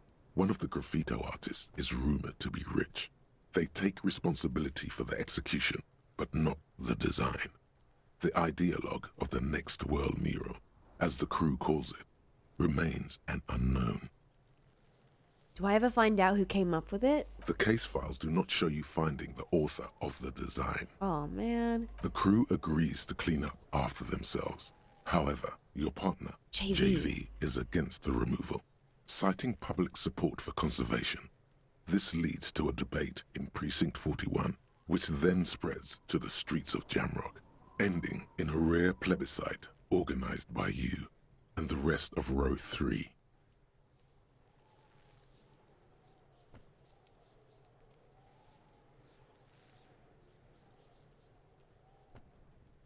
The 9,000 people subjected to the mural's message, all of Lakeside, Central Jamrock, and Villalobos, plus half of the eminent domain, participate in the vote. Although the case begins with what appears to be a lot of rambling on the streets as to how juvenile and stupid the mural is, given a choice between 2 options. A, remove the mural, it's wrong, and B, keep the mural, it's right. A staggering 78% of voters choose to keep it. Turns out the opposition were a loud minority, and that love truly is possible in the next world for new people, and it is too late for us. All that remains is to wreak havoc on the middle class. Middle class are not to be blamed, it's human nature. I like it, but can't we wreak havoc on other nations instead? I must have voted and possibly even lobbied to remove the thing because I don't believe in the rubbish one bit. Wreak havoc on the middle class. In any case, it appears to have been a rare case of civil activity in the quarter, and agreement as well. What do you want to tackle next? The unsolvable case. Was it really unsolvable? AKA Leslie and Burke. AKA the public indecency drunk and the property damage drunk is a cursed case. It has been passed from unsuspecting officer to unsuspecting officer for 10 years. What? On January 29, the unsolvable case made its way to you. Why you accepted it, it is unclear. Every officer, and indeed most civilians in Jamrock, know it's unsolvable. Leslie will always take his pants off when he's drunk. Burke will always trash everything.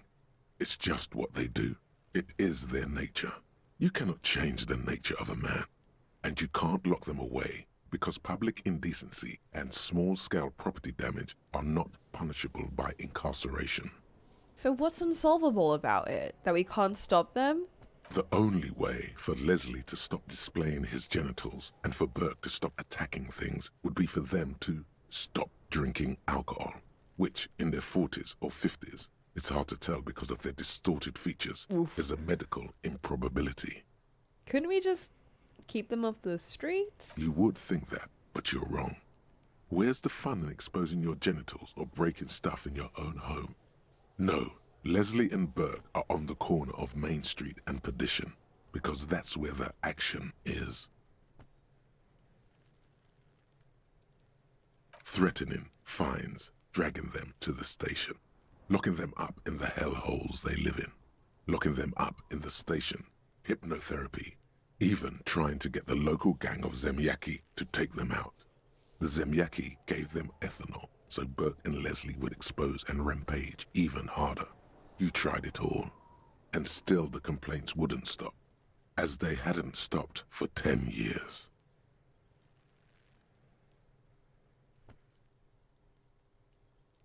It's plain to see from the files that you, Satellite Officer JV, and Special Consultant TH had more important cases to attend to.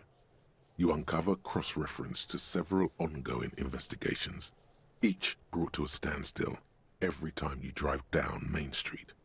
Because there they are, on the corner of Perdition. And what is Leslie doing? Property damage. No, wait. Public indecency. Good, you're learning. If the files are to be trusted, that's all there is to it. That and Burke breaking things, and the fact that they're both drunk. But then again, so are you. The case becomes considerably less comic one day when Burke takes a swing at your ledger.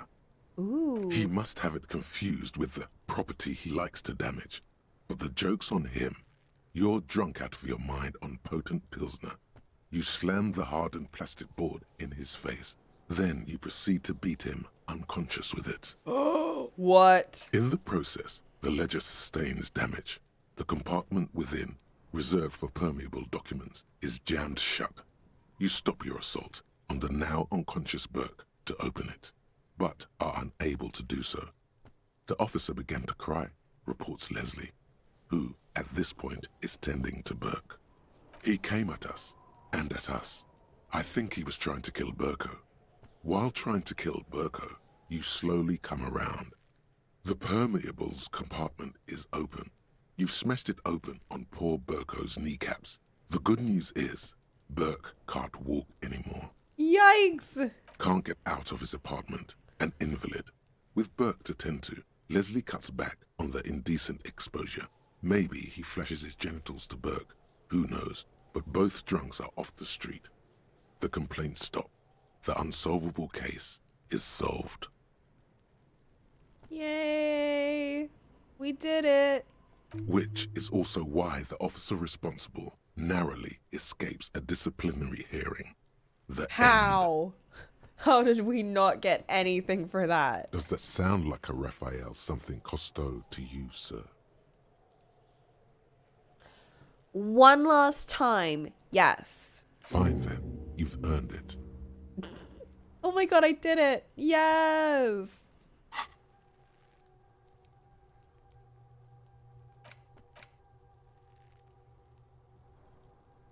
-2 conceptualization.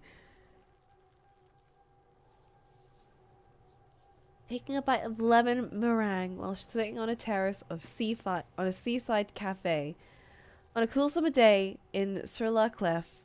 It's everything you're not. You haven't created many things during your stay in Martinez, but you've created this, a fancy, sophisticated name that makes you sound intelligent, that no one seems to acknowledge. Don't you feel like you deserve a reward for coming up with something so special?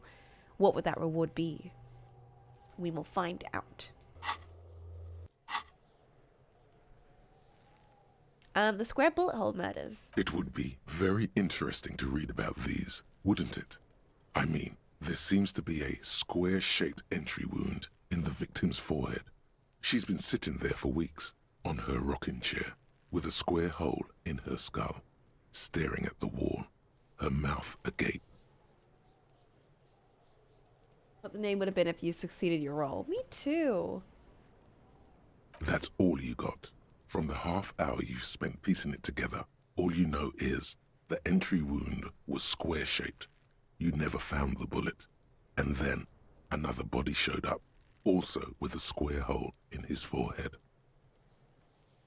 I think the original idea was that I could make my own name, but then we failed it, so we stuck with Raphael. Who knows? Those pages are missing. What next? Don't worry. One day you may still catch the man with the square gun. A couch in an unexpected location. Some assholes brought their couch outside and hung out Time is on going by it. so quickly. In the middle of the street, on the roof, on the hillside by the motorway. You know, at an unexpected location. They were young, and they thought they looked cool on it.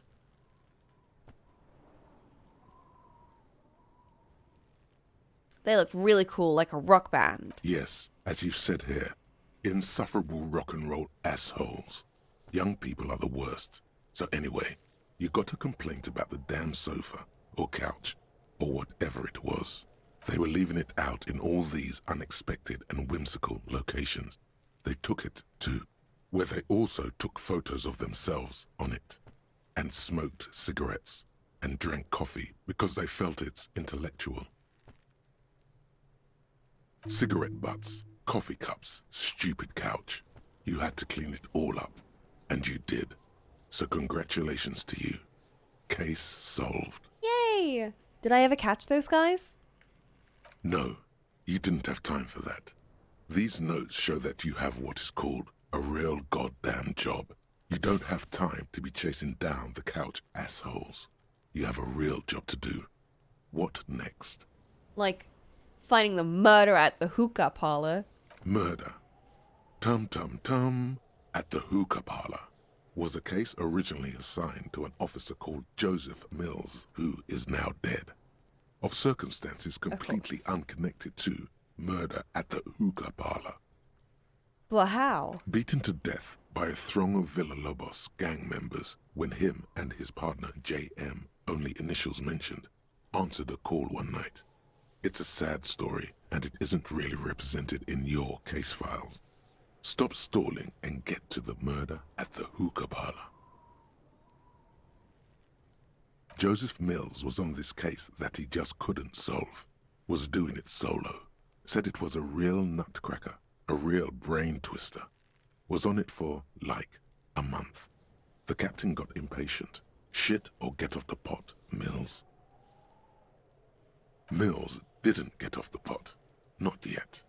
He kept at it for a couple of weeks more, racking his brains, running with every theory, as outlandish as they seemed. Still couldn't solve the murder at the hookah parlor. Tough case, he said. Toughest he's ever had. He was a good cop? No, he was awful. Oh. Awful sense of humor, too. The worst jokes you've ever heard. Really rapey. Oh. Still, he'd been on it for months now. Said it was the final case. Said it was uncrackable. That murderer vanished into thin air. That goddamn hookah parlor was all he talked about. Go on. Okay, so the case is handed to you because Mills isn't getting anywhere, and you look into it. Here's the setup. A young man is found dead in a hookah parlor. You know, those places where you go and smoke bubblegum-flavored vapor all day. Can you get high off of it? No, it's soot and water vapor. It doesn't do anything. Oh. That's really stupid. Yeah. So anyway, young man in his 20s found with his skull busted open, right on the floor of the hookah parlor, in the middle of the day. No one else is in there. Only client that day. In perfect health, too. Some kind of movie producer. No one enters. No one exits.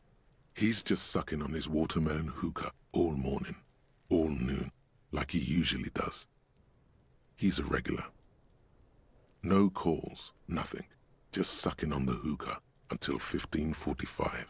Then bam, he's dead on the floor with his skull busted open, blood everywhere. What happened? How can it be? Mills has no idea. Invisible assassin. Movie deal gone sour. Girl at the counter did it. Nothing fits. Eerie. Man just dropped dead. So you go to the parlor. You see cushions around the table. Table's low, heavy, really sharp edge. He sucked hookah, stood up, passed out, hit his head on the table and died. See? You can't even read the thing without solving it. Yeah, it was that. Turns out hookah does do something. It turns off your brain's oxygen supply, and you don't notice it until you get up to go to the bathroom. He must have sucked a lot of it. Yeah, he liked his hookah. Stephen was his name. What was he doing there for 6 hours? Smoking hookah. Didn't you hear? I don't know. Trying to come up with a movie script, maybe. Anyway, that was Murder at the Hookah Parlor. Joseph Mills wasn't a good detective, and about 30 minutes has passed piecing it together. Next. Oh, fuck. It really has. I can revisit this. Not much has changed in the meanwhile. A bunch of sodden papers still sags from the clipboard. Voice acting really sells us so In the well. back, Oh, you fuck. see thin, I didn't translucent mean to copy click of that. paper. Some neon yellow, some bright red, all covered in boxes, like marching armies. These look like official forms, waiting to be filled out. No, for real though. Like, considering how much dialogue is in this game, and just how much text is in this game in general, it was a genius idea to make it all completely voice acted, because you know how people are when you get like a bunch of text in a game, you're not going to read all of it, right? Or most people wouldn't really want to read all of it.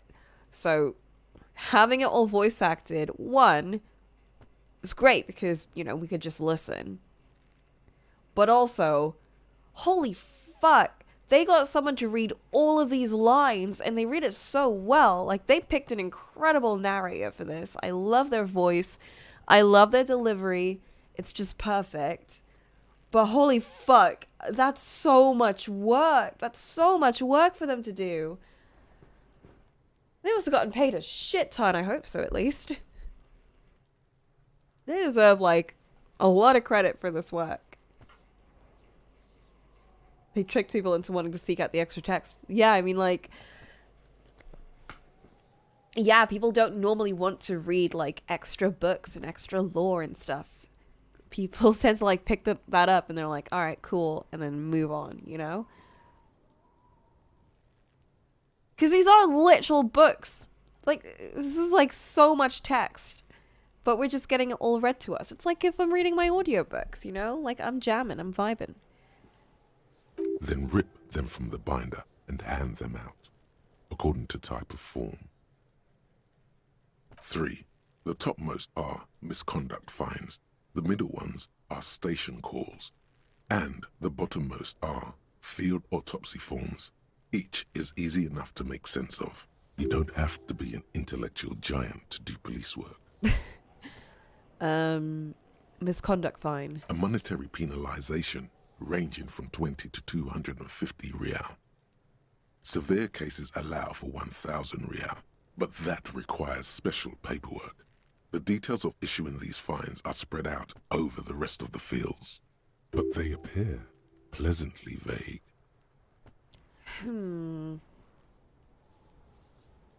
Station call. These are quite sinister in tone. They give a date and time for the person to appear at the specified precinct police station. Below the call are the criminal charges you risk by not appearing. Oh, shit. Field autopsy. A dozen pages of thin copy paper, bright red in color. You see the parameters of a deceased human form waiting to be filled in. Age, sex, condition of internal organs. Ugh.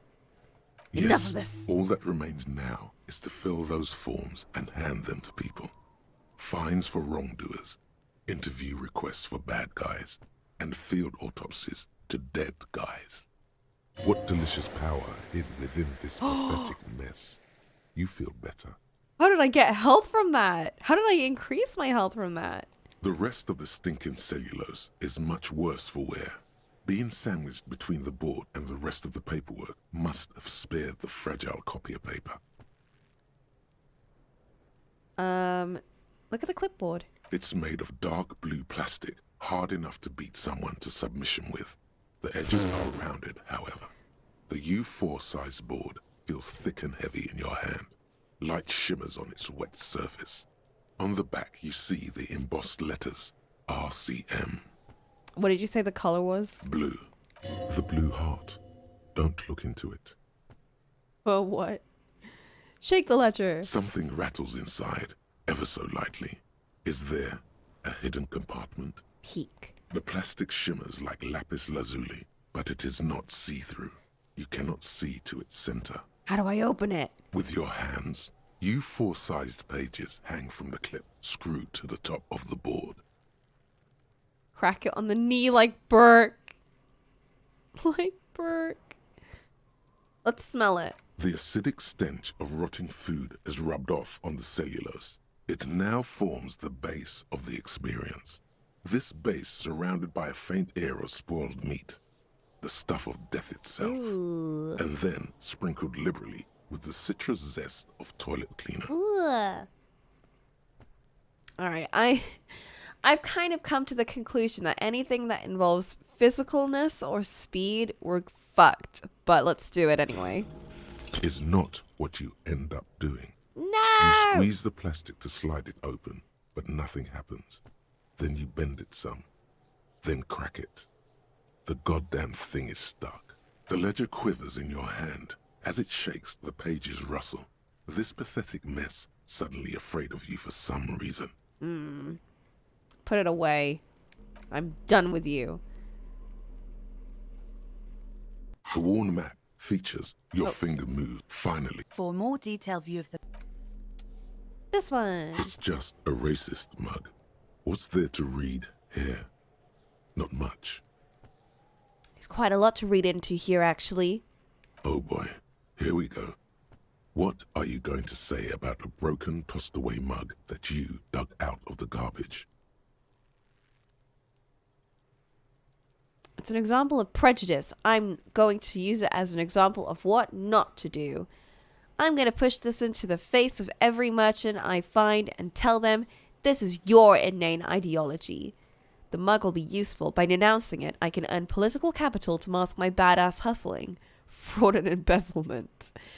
The mug didn't belong in the trash. It was just a funny mug. Can't anyone laugh anymore? Oh my god, take a joke. Use it as an example of what not to do. No, push it into the face of everyone you meet. That's what Jenks would do. So again, you dug it out of the trash. Why? It wasn't going to offend anyone there. Why don't you just get back to your case?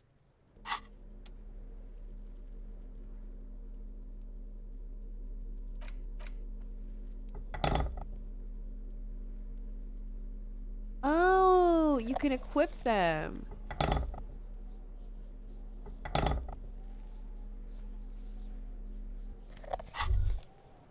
I am now equipped with a torch.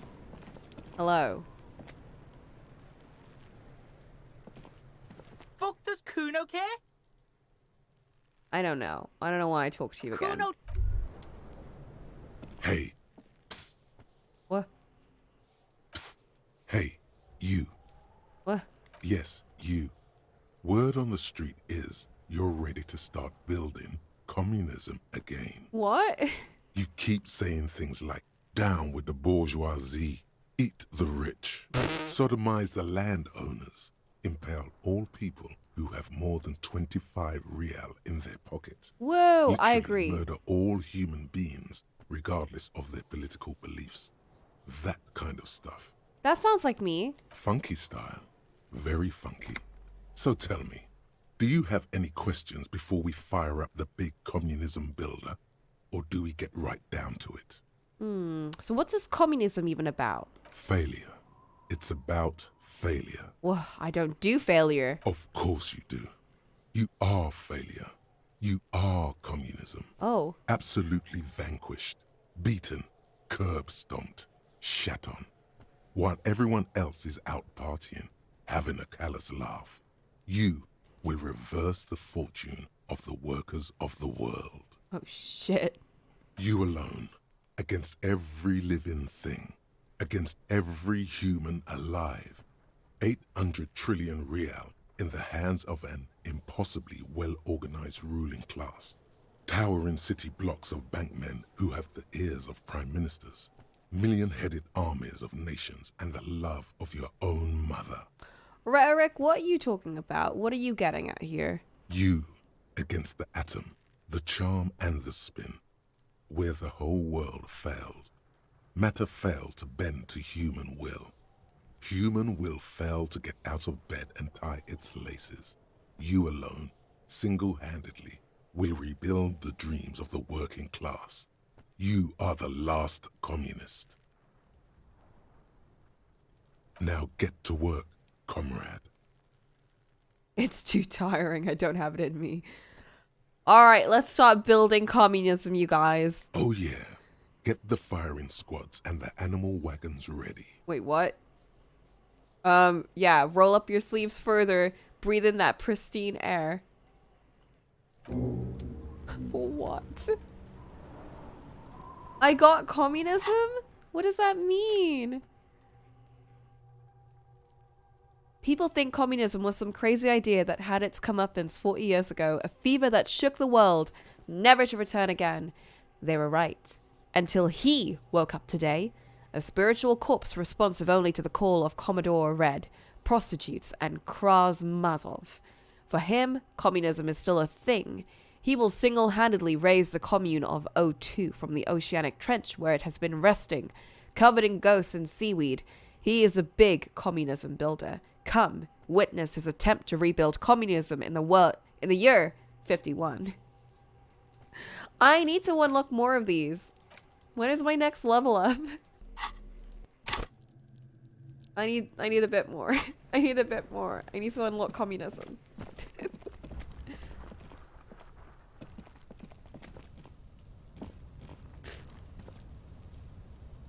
Jenks is now a communist. It's true. An inconspicuous pile of the... I've got like a crowbar. Can't I just break it down on my crowbar?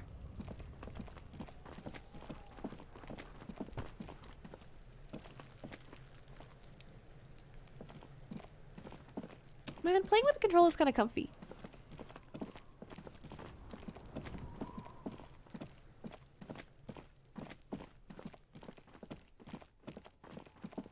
Okay, it's almost 9, which means almost time for the debriefing.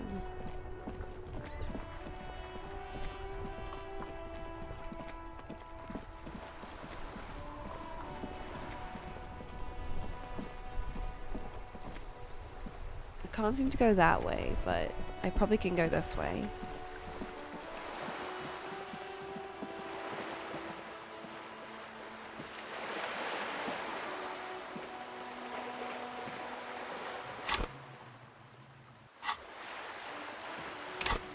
Okay, how do I interact? Oh, fuck.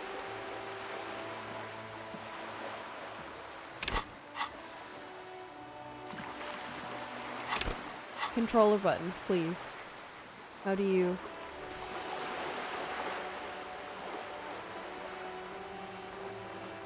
Fine.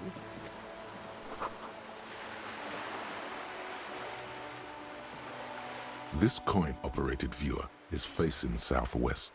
Its coin slot is full of fossilized bubblegum, rendering the machine permanently inaccessible. Poor little viewer. The metal feels cold and wet under your palm. It looks unhygienic. A thick layer of graffito covers the lenses. You spell out the word Onuk written on the other side, with N and C scribbled backwards. Kuno. Under the graffito, a sea of blues and greys appear. Behind the water lies a coast studded with concrete and reeds. On it, a church on stilts, lanky weather-worn wooden planks, an X-shaped cross topping its tower. You know this to be the star of Pericanasis, or the Cairo, the central symbol of the Pericanassian church, a star, a great moral height to be strived towards. The church looks old and weather-worn. There are no lights in the windows. Vandalism. Probably some kids. SMH. Get a bag in hand, you can collect these bottles and sell them. No, I need a bag. Damn. This coin-operated viewer is facing south. The instruction manual says to insert 25 centimes and pull the handle while looking inside. Then use the focus knob to zoom in if necessary. As if I have 25 centimes.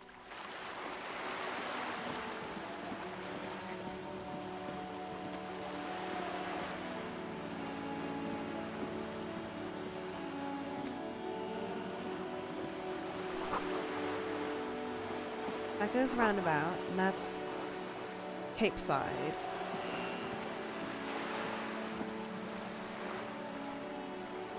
Oh, the thing follows my thing. That's so cool.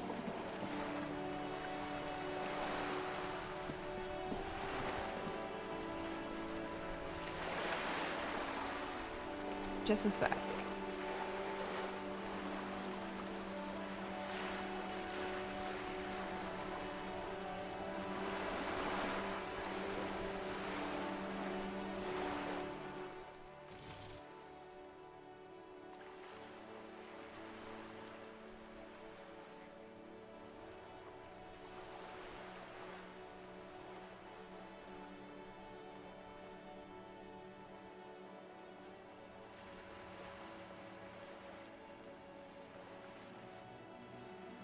Oh, there's nothing for sensitivity. That's fine. Oh. Oh, wrong way.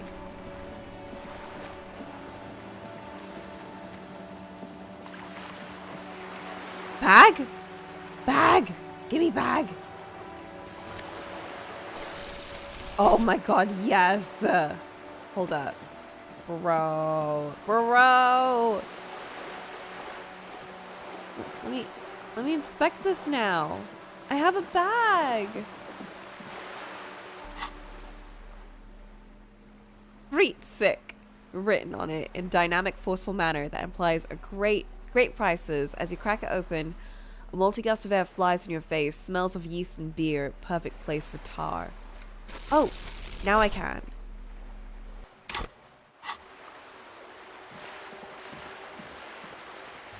Yes! Oh my god, this is the best!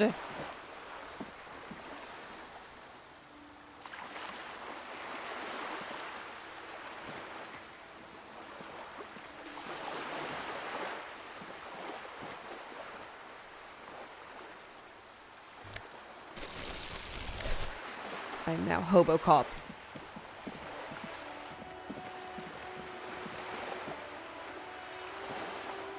Hey bro, you okay? Okay. Bye.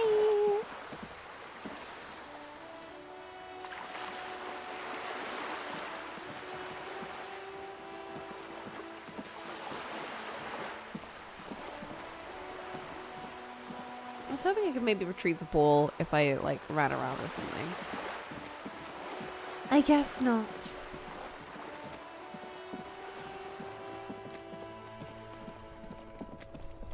Oh my god, I'm gonna go to every single bin I can find.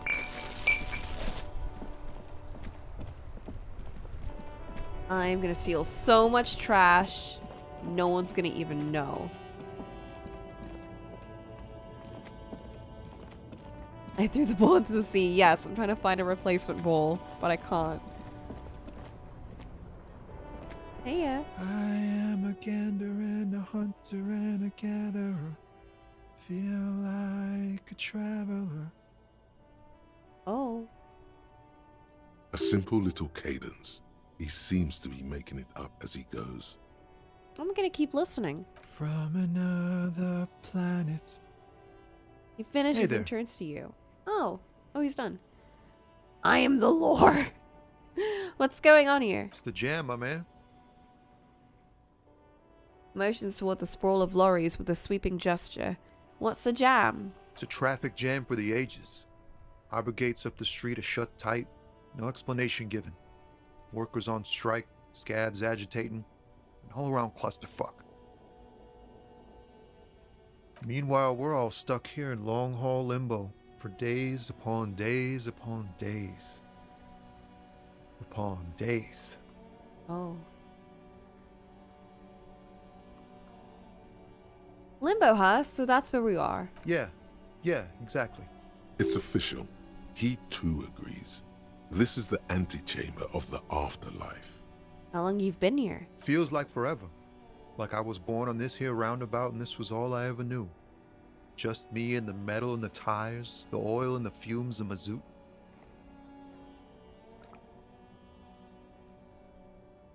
Mazout is an antiquated term for heavy fuel oils. This man has a barely suppressed performative streak, or he just likes unusual words, or both. Oh my god, he's like me. I dig your style, man. Yeah, imagine. It's been a whole week already. Behind the laugh, however, a touch of sorrow. Oh no. So tell me, what do you need? Spare some change? Huh? Oh. No, I ain't got any money. They don't want to pay for unfinished work. They? The bosses, man. It sounds like a good arrangement for them. Yeah, it sure ain't good for me. Or you. I'd spare a coin or two for a city cop down in his luck. If I had, say, 4 myself. Alright, tell me more about this strike. It's like, whatever's going on over at the docks. Workers got a blockade set up, making demands. No way in or out. What's the union demanding? Some pretty wild stuff, I hear. Like a giant new power crane in half the company? I forget what exactly. Damn. Good on them, I guess. I've heard talk there's a company rep in town, too. Like, a strike negotiator type. They'd know what's up. Precise demands and so on. Ah, yes, from the Wild Pines. We'll meet her soon enough, I'm sure. So this union, it's kind of interesting. The union is like fighting for their rights and all of that, and you know, they're striking and everything. And you know, that's supposed to be a good thing, but it seems like they're also kind of an authority in this place, you know, acting like their own little government force. And not everyone seems to be down for that. Just from talking to Sylvie, like she was freaked out. She didn't report a dead body because she was so freaked out by the union. So I wonder what kind of influence they really have over this place, and what their intentions are. What do you think they want? They want to keep that money flowing in, my man. Ka-ching. He doesn't blame them, but he's not on their side. That's for sure. Okay. Anything else I should know? Anything else? Yeah, this ain't really my area of expertise. I just do my job and get paid. I have things to do and places to be. All of us do. All of who? Us lorry drivers. Camionneurs. You still hang around here waiting for this mess to end. Most have scurried off somewhere to get drunk or high. Or laid. Not that I blame them, really. Not my thing. Chasing transient pleasures is a drag these days. I prefer the examined life now. Thinking, reflecting, observing.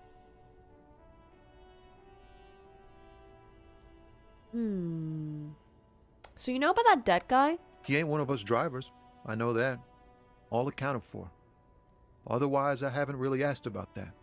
Been wasting time right here. Keep him busy. It's easy to see he's telling the truth. He's kept his nose out of the dark stuff. Busy with what? Analyzing the fundamental structural and psychological conditions of being stranded in the midst of a sea of motor lorries and their sad, despondent chauffeurs. And your conclusion? A sense of surprise there ain't more bodies hanging from more trees. Oh.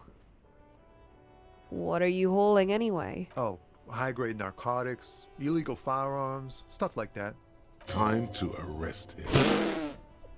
Authority, chill. Chill the fuck out. Relax. He's merely joking. You're under arrest. Wicked, I've always wanted a friend in the underworld. Ha! No, I'm joking, my man. Found runs a nice, clean business. This haul of cargo is mostly sporting goods. You know, tracksuits and that kind of thing. They usually get shipped to Grad and the Occident, though we've been making headway in the Il Moran market lately. Huh. So nothing illegal then? Not unless they've illegalized sports equipment while I was on the road. That's your machine behind you? This rockin' beauty. Sure is. Like a rash you can't get rid of. You interested in heavy-duty cargo machinery? What a way to describe it. A motor lorry, also called a camion, on Caillou and neighboring islands.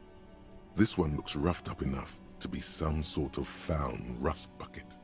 Maybe the A6. Why know why they keep calling all of these cars like motor somethings? Like, we have our motor carriage, and then there's motor lorries and motor boats. Is that a foul A6 you got there? Good eye, my man. Yup, she's an old one, but reliable. Me and her spent a long time together. There it is again. A little touch of sadness beneath his cool. He thinks he's spent too long in this lorry. Oh. Could I get one of those tracksuits? We're pals and all, but I can't just freely hand out the merchandise. The bosses won't be happy. We're pals? Aww. Yo, I like this Tommy dude. The man taps his fingers rhythmically against his arm. Oh, fuck. Oh, I really want to get this check right. Oh, no. Hold up. I'm coming back. I'm coming Don't back. be a stranger.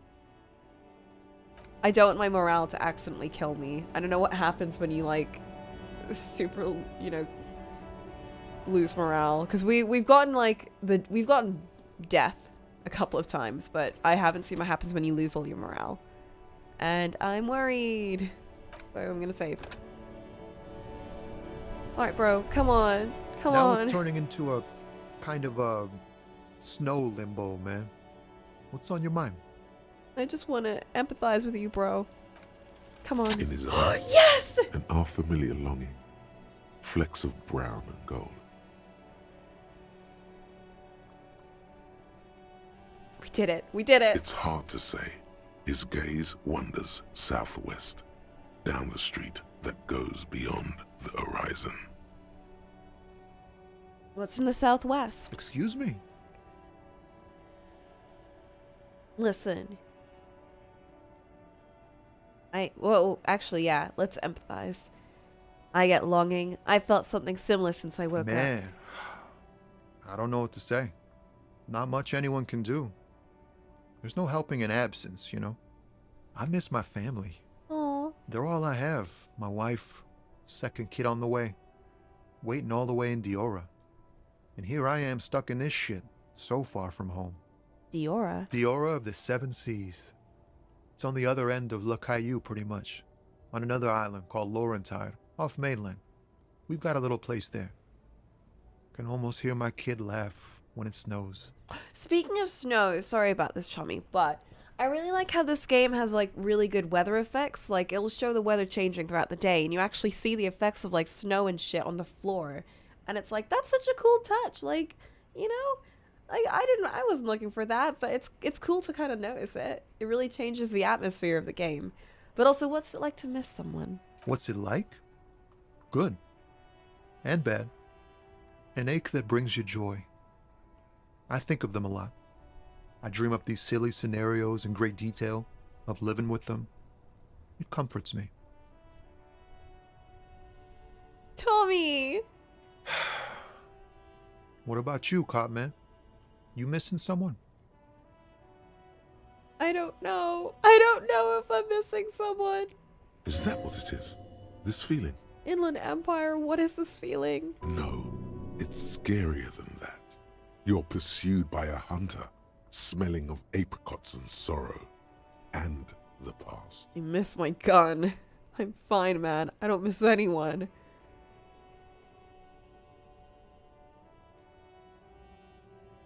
I feel hunted. I'm gonna go with Inland Empire, even though I don't trust them sometimes. I miss someone, but I don't know who. I feel for you, my friend. It's bad enough to know who you miss. Missing like that doesn't feel like it has much of an upside. But, thanks for this. It's nice to talk to someone, and I know it wasn't easy to ask. I hope you find your way through your own troubles. Well, bye. I want to help Tommy. I want to help him get home. Also, it's 6. I mean, not 6, it's 9. Which is a good time to, like, have that little talk with Kim. The debriefing and everything. We can also go to sleep. I don't think there's anything else to do around here. Except for the ghost. But we can do that tomorrow. Oh wait, let me see if I can, have I paid back Garce? No, I definitely don't have enough money for that.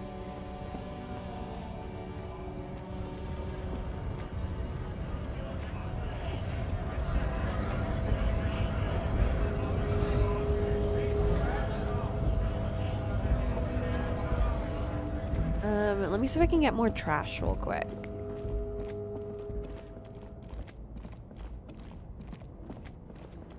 I'm glad that time doesn't go by while you're walking around.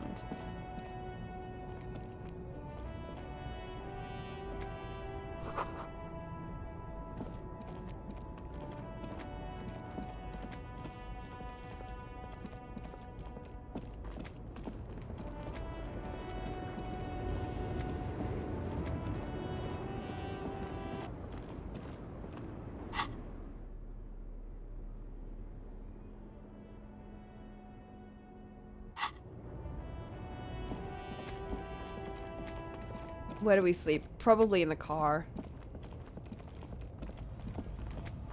Time stops progressing at 2 AM, but you don't get penalized for it. Oh. Oh yeah, I never really bothered zooming out that much. Oh shit, there's a bunch of stuff over there.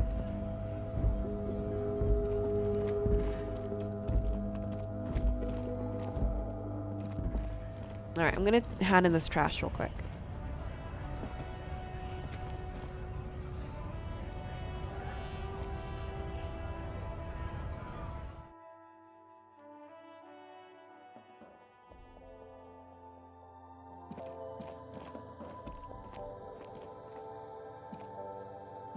The tear machine stands in the corner. Your bottles clunk into the machine, yes, and the money appears with a satisfying jingle. You're a richer man now. Woo!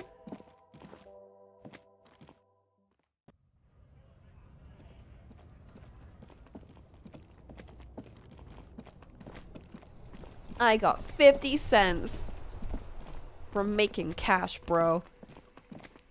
Was there anything I could get here? I don't think there were any bottles. Oh wait, no. There are bottles. Oh. Not now, Kim. I'm going bottle collecting.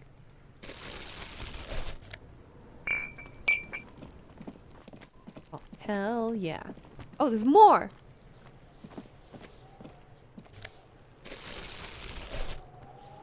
How do I get there? Kim! How do I get there?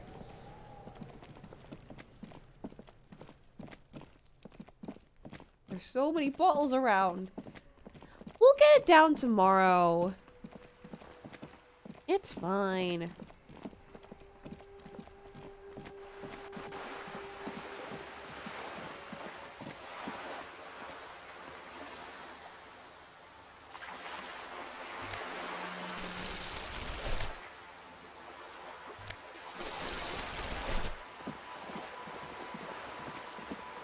Yeah, it's like, how much worse is it gonna get?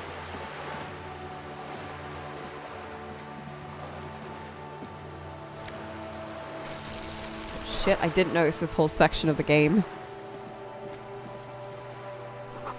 Belly of the boat shines like it was recently painted. Oh. Wait, isn't this the other side with that kid?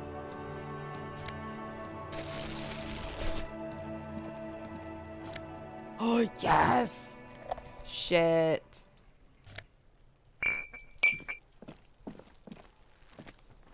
Yeah, Kuno, yeah!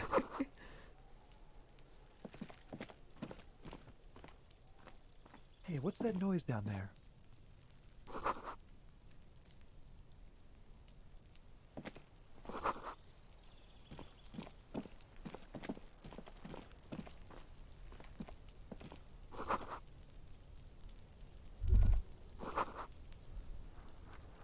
Look at it suspiciously. The smoke up there could be witness. Talk to him. I agree. That's a good plan. Locked? Locked.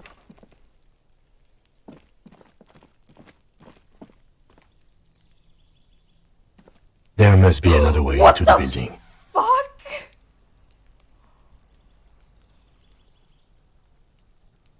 Kim! So much for a quiet smoke. Stand back for a second! Don't scream in my ears! What the fuck? Kim!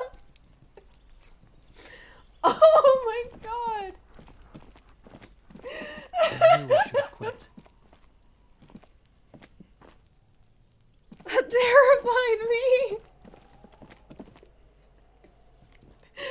Kim ASMR. Kim screams into your ears. This is a wall on the side of an apartment building. That was your last chance, Kim.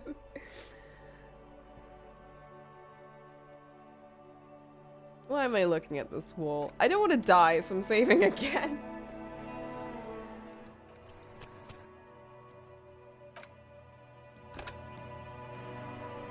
Just an ordinary wall.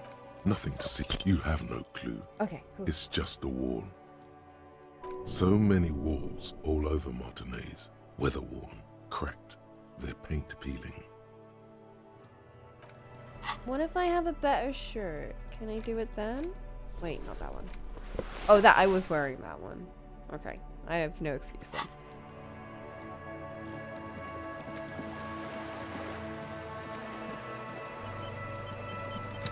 What was safe? That's worrying.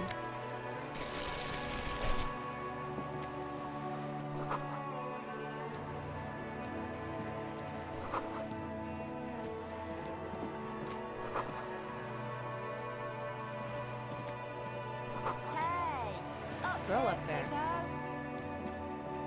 There you go.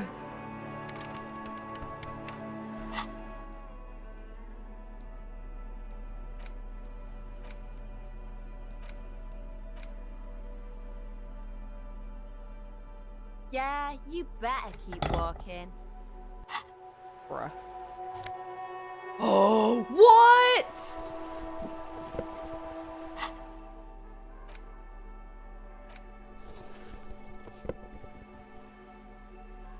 Signal blue naval coat. It's kind of like a police outfit. This classic double-breasted coat suits everyone, including you. If you ever find yourself battling winds at the helm of a ship, then the coat's heavy fabric has got your back, even if moths have left a few holes in it. Oh, damn. I lose endurance, but that's fine. Hey, up here, piggo. I get suggestion. Suggestion's good. Oh. With that one, I've lost suggestion.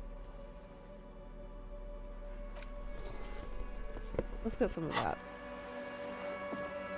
Yeah, you better keep walking. Girl, shut up. Balance it out.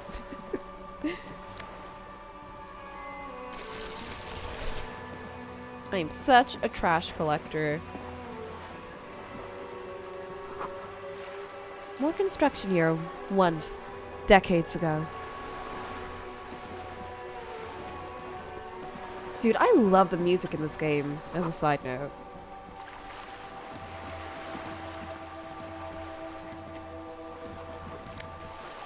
Hills! Yes!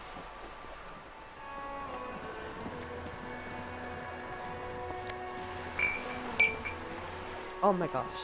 Oh my gosh, look at this. Look at this shit. Everything's changed. It's worth more than you'll ever earn in your life. A striking woman leans against the cabin top of her sailing boat, smiling as you approach. Yo, her who green dis? raincoat glistens with droplets. Who A dis? silk scarf is tied around her throat. Good evening, officers. I'm Joyce. Joyce L. Messier. I represent the board of Wild Pines, the owners of the harbour. You gentlemen must be from the RCM. She steps closer and holds out her hand over the railing. Joyce L. What does the L stand for? Dayton, my maiden name. Her bony hand dangles from the sleeve of her oversized raincoat.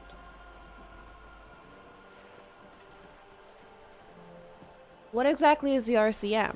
I remember hearing it from somewhere. I meant you, the Revachol Citizens Militia, the police. What gave us away? Nothing, honestly. I've said it to every drunk in town, and you're the first one who's responded. Oh shit. What is implied here? That you're a drunk? Yes, authority. Don't get... Authority needs to chill. Like, you know we look like this.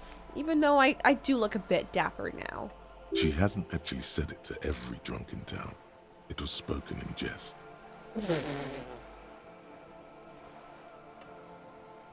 I'm not a drunk. I'm a police officer. Of course you're not. It was only a joke. Take her hand. I'm glad to see you here. Her grip is tight and cold. She seems relieved. I was dispatched to handle a strike, not a lynching. Anything I can do to assist the RCM in this matter, I will. Gladly. That is good to hear, He's madame. on our side. My colleague will take the lead on this interview. I should let you know that he is recovering from an unusual medical episode. Very unusual. Thanks, kid. But I can assure you of his ultimate competency. There's a trace of irony in his voice. Mischief, even. The lieutenant is hatching some scheme. How interesting. I wish you a swift recovery. In the meanwhile, you have my full cooperation, and the full cooperation of the Wild Pines group. It's hard to get a read on her precise disposition. Oh, my but she suggestion's working. appears helpful. Yo, my coat is helping me. Maybe I should get that talking to inanimate objects thing. You're on a boat. Why, yes I am. Not a lot of people on boats, are there? Of course there are. We're on an archipelago. How else are you supposed to get around? There is a pinch of defensiveness in her voice, but it is playful. Oh shit, Sleepy's deciding the first person she hangs out with in Danganronpa.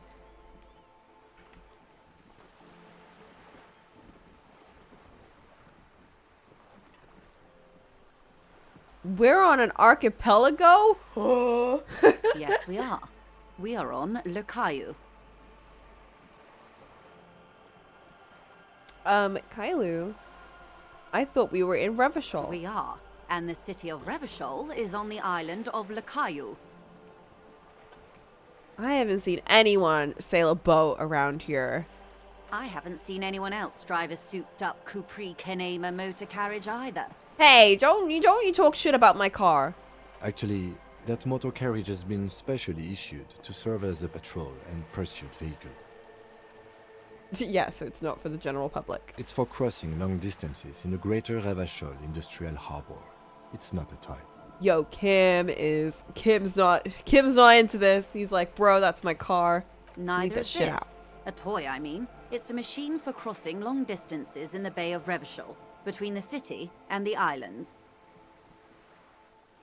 You need to make this lady admit she's only riding around on this boat because she's rich.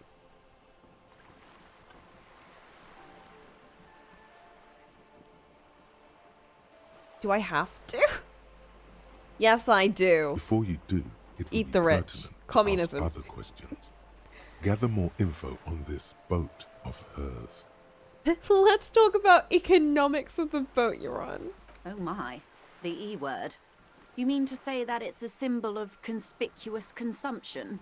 That I'm a member of the ruling class? The precise mundo class wartime, baby. No, it's a symbol of our subjugation to foreign capital, the bad kind of capital. Detective, may I remind you that Mrs. Messier is a professional negotiator. Doesn't think I'll best her in single combat. Well, you don't know me that well, Kim. Then what does that say? Does it say docking reserved for residents of Rue de Saint-Ghislain, 33A? 33A? This old proletarian haunt here. Oh no. As I said, I'm fucked. Plenty of people drive boats of all social strata. Oh yeah, well.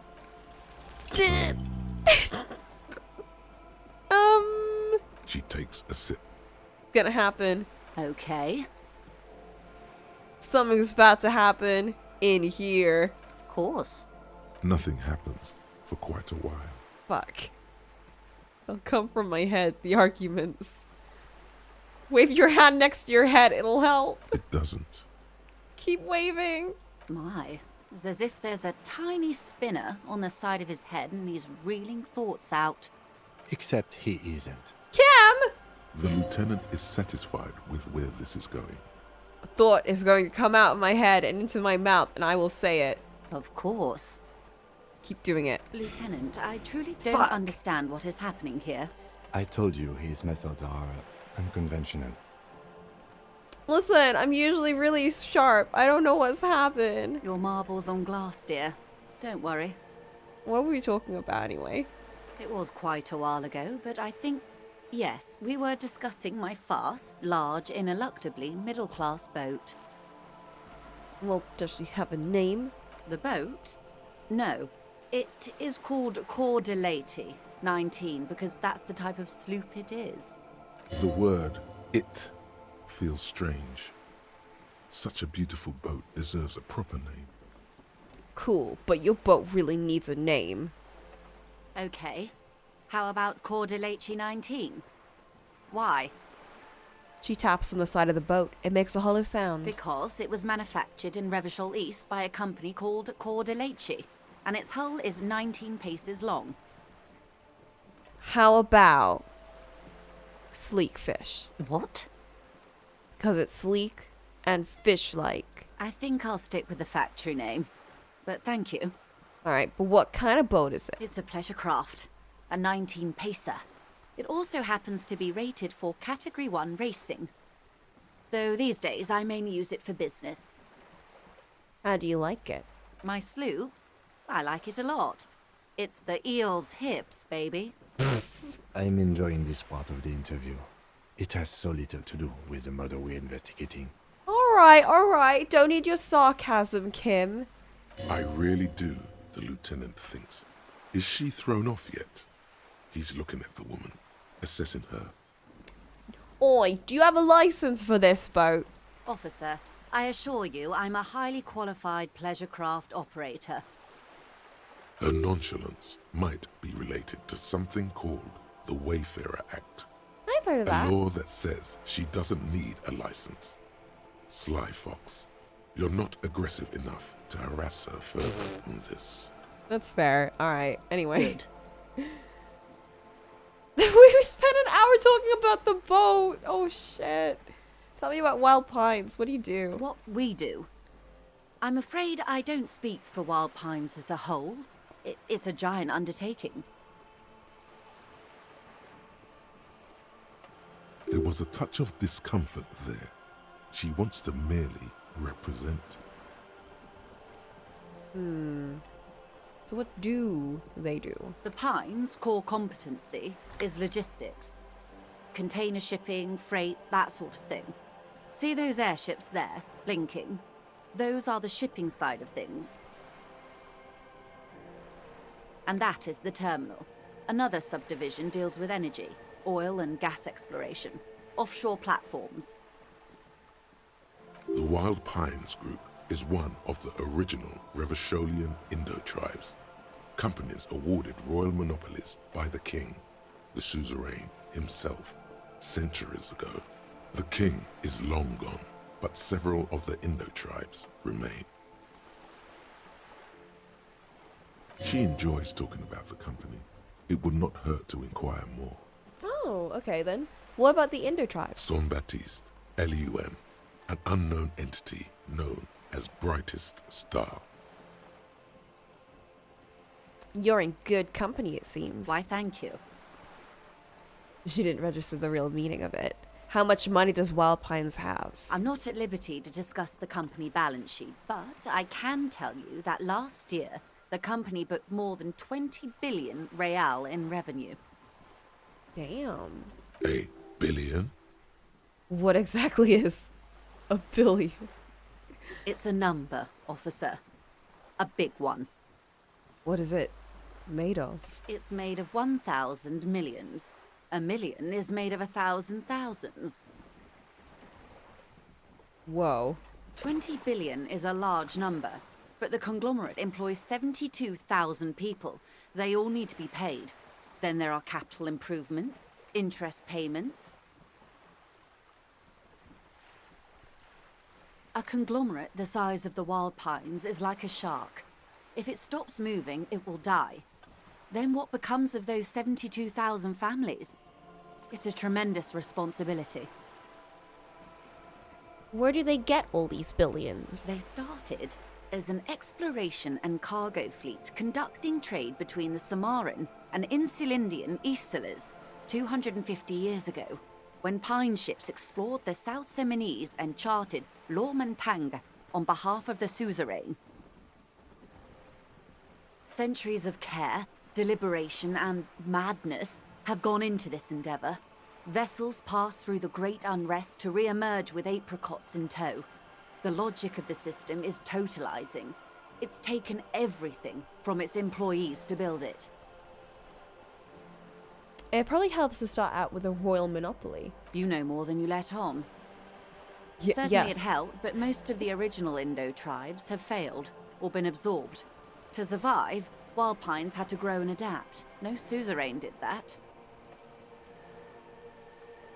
Why does such a huge system want with a place like this? You mean aside from being the terminal's legal owners, who are responsible for moving 8% of the world's cargo?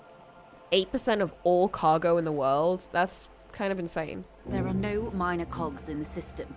Each terminal must be accounted for, lest the entire system break. Every hiccup in such a system means thousands lose their jobs, the world over. I'm here to assure that doesn't happen. With your help, hopefully, says her warm tone. What can you tell me about the strike? Everything. Right up to, but not including, trade secrets. What about the trade secrets? First, you'd have to repeal the Emergencies Act of Trade and Aliments. That gives me the right to silence. It's quite the octopus. An octopus? I will slay it. Good luck. It's only kept in place by the vested interests of half the civilized world, including your own. What the ma'am means is that the Emergencies Act and the RCM both get their authority from the coalition government. This coalition government again, huh? But I am derailing us. You wanted to know about the strike? Yes, what is your role in this precisely? I believe the official title is Senior Labor Negotiator. In practice, I'm a grocery clerk. I relay the union's demands to Wild Pines and return with Wild Pines' counteroffer. And how are the talks going? They're not. That's the problem. The union stopped all negotiations a week ago, after that awful lynching took place. Now they won't even let me into the harbour. There's a 2-meter-20 racist behemoth blocking the gates. Measurehead. Yes, Jean-Luc Measurehead. Oh, I was hoping she'd give me some tips on how to get rid of him. Let's say I was not making the kind of progress I'd hoped for when I first arrived. And when did you first arrive? I arrived 3 weeks ago. Yes, in the middle of February. The bay was still partially frozen then. I prefer to do these things on site, like the RCM. What have you been doing this whole time? But the strike began in December. I wasn't the original negotiator here. I took over after Mr. Gaumont hit a wall with Mr. Clare, the union boss. Mr. Clare refused to speak with Gaumont despite concessions he'd granted the union in prior negotiations. This isn't the first time the union has gone on strike. Heavens no. There have been 2 prior strikes. Both times the union won significant concessions, including overtime pay and a medical plan. This time their demands are more, I guess you could say, aggressive. Ludicrous even. It's meant. Okay. What about Gaumont? Mr. Clare told him to... how did he put it? Fuck off, midget. Gaumont is short of stature, you see. Oof. Not cool. Keep in mind, this is a negotiator Mr. Clare has worked with before, and who was more than fair with him and the union. Sounds like usual aggressive posturing. What are their demands? There are leaflets everywhere, and banners. What did they say again? Oh yes, every worker, a member of the board. Ah, over-aggressive commie posturing. No, we can't say that because now we're a communist. Seems like they have no idea about business. I don't know what to think about that. Fortunately, they explained it. Every time the Wild Pines group makes a decision about anything, it needs the signature of each of the 2,200 workers in its Martinez terminal.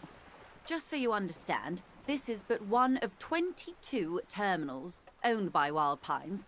Essentially, not only are they kings of the company, they are also kings of the 72,000 employees of Wild Pines Group.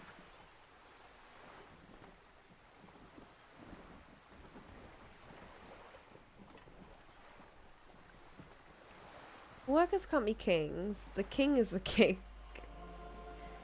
King is dead. Long live the workers. That may well be.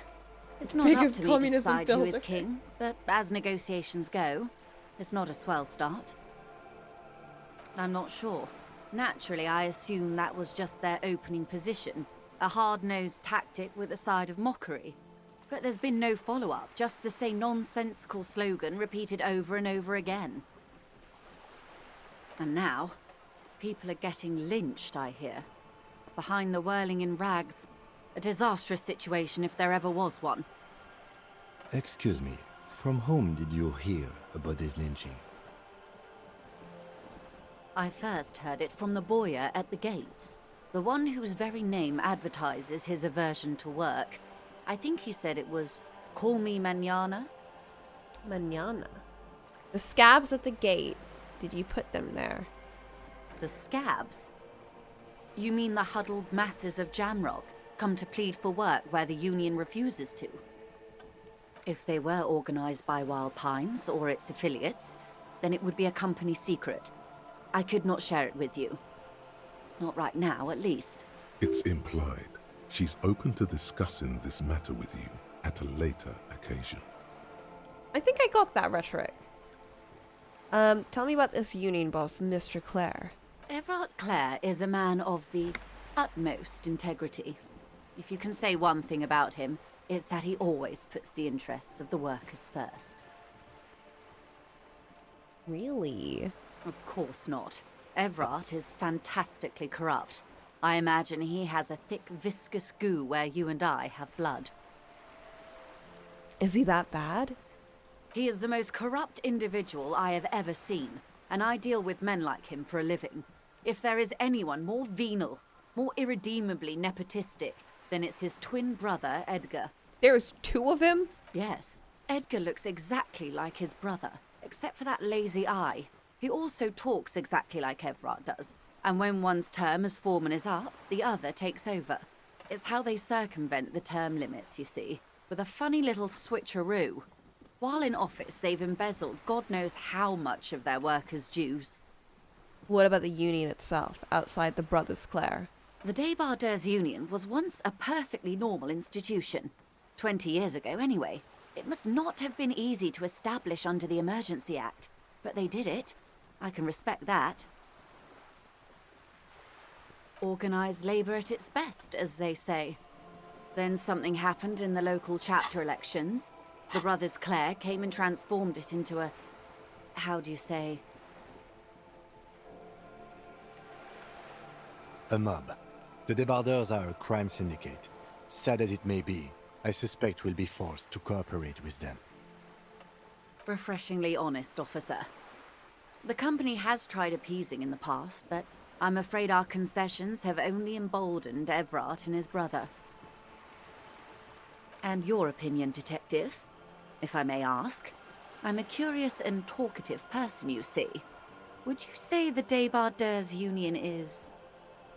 An effective advocate for the rights of local working men. I don't know about that. Giant leech sucking the life out of Revachol. Socialist mob. It does feel a bit like it's normal socialism, but then it's like a bit extreme. Thank you for being candid. Sadly, Wild Pines have cooperated with what amounts to a crime syndicate for 2 decades. However much you feed the wolf always hungers. One more thing, you said something happened in the elections. I'm glad you asked. There was a woman, the previous forewoman of the Union. She disappeared.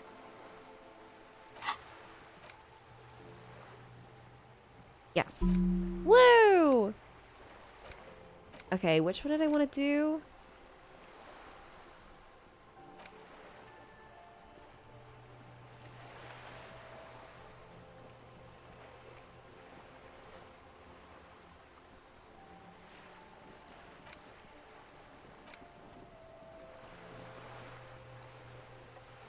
We have to do this one.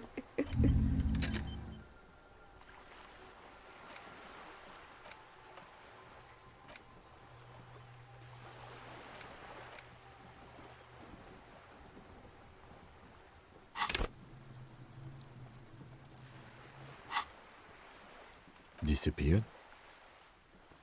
Yes.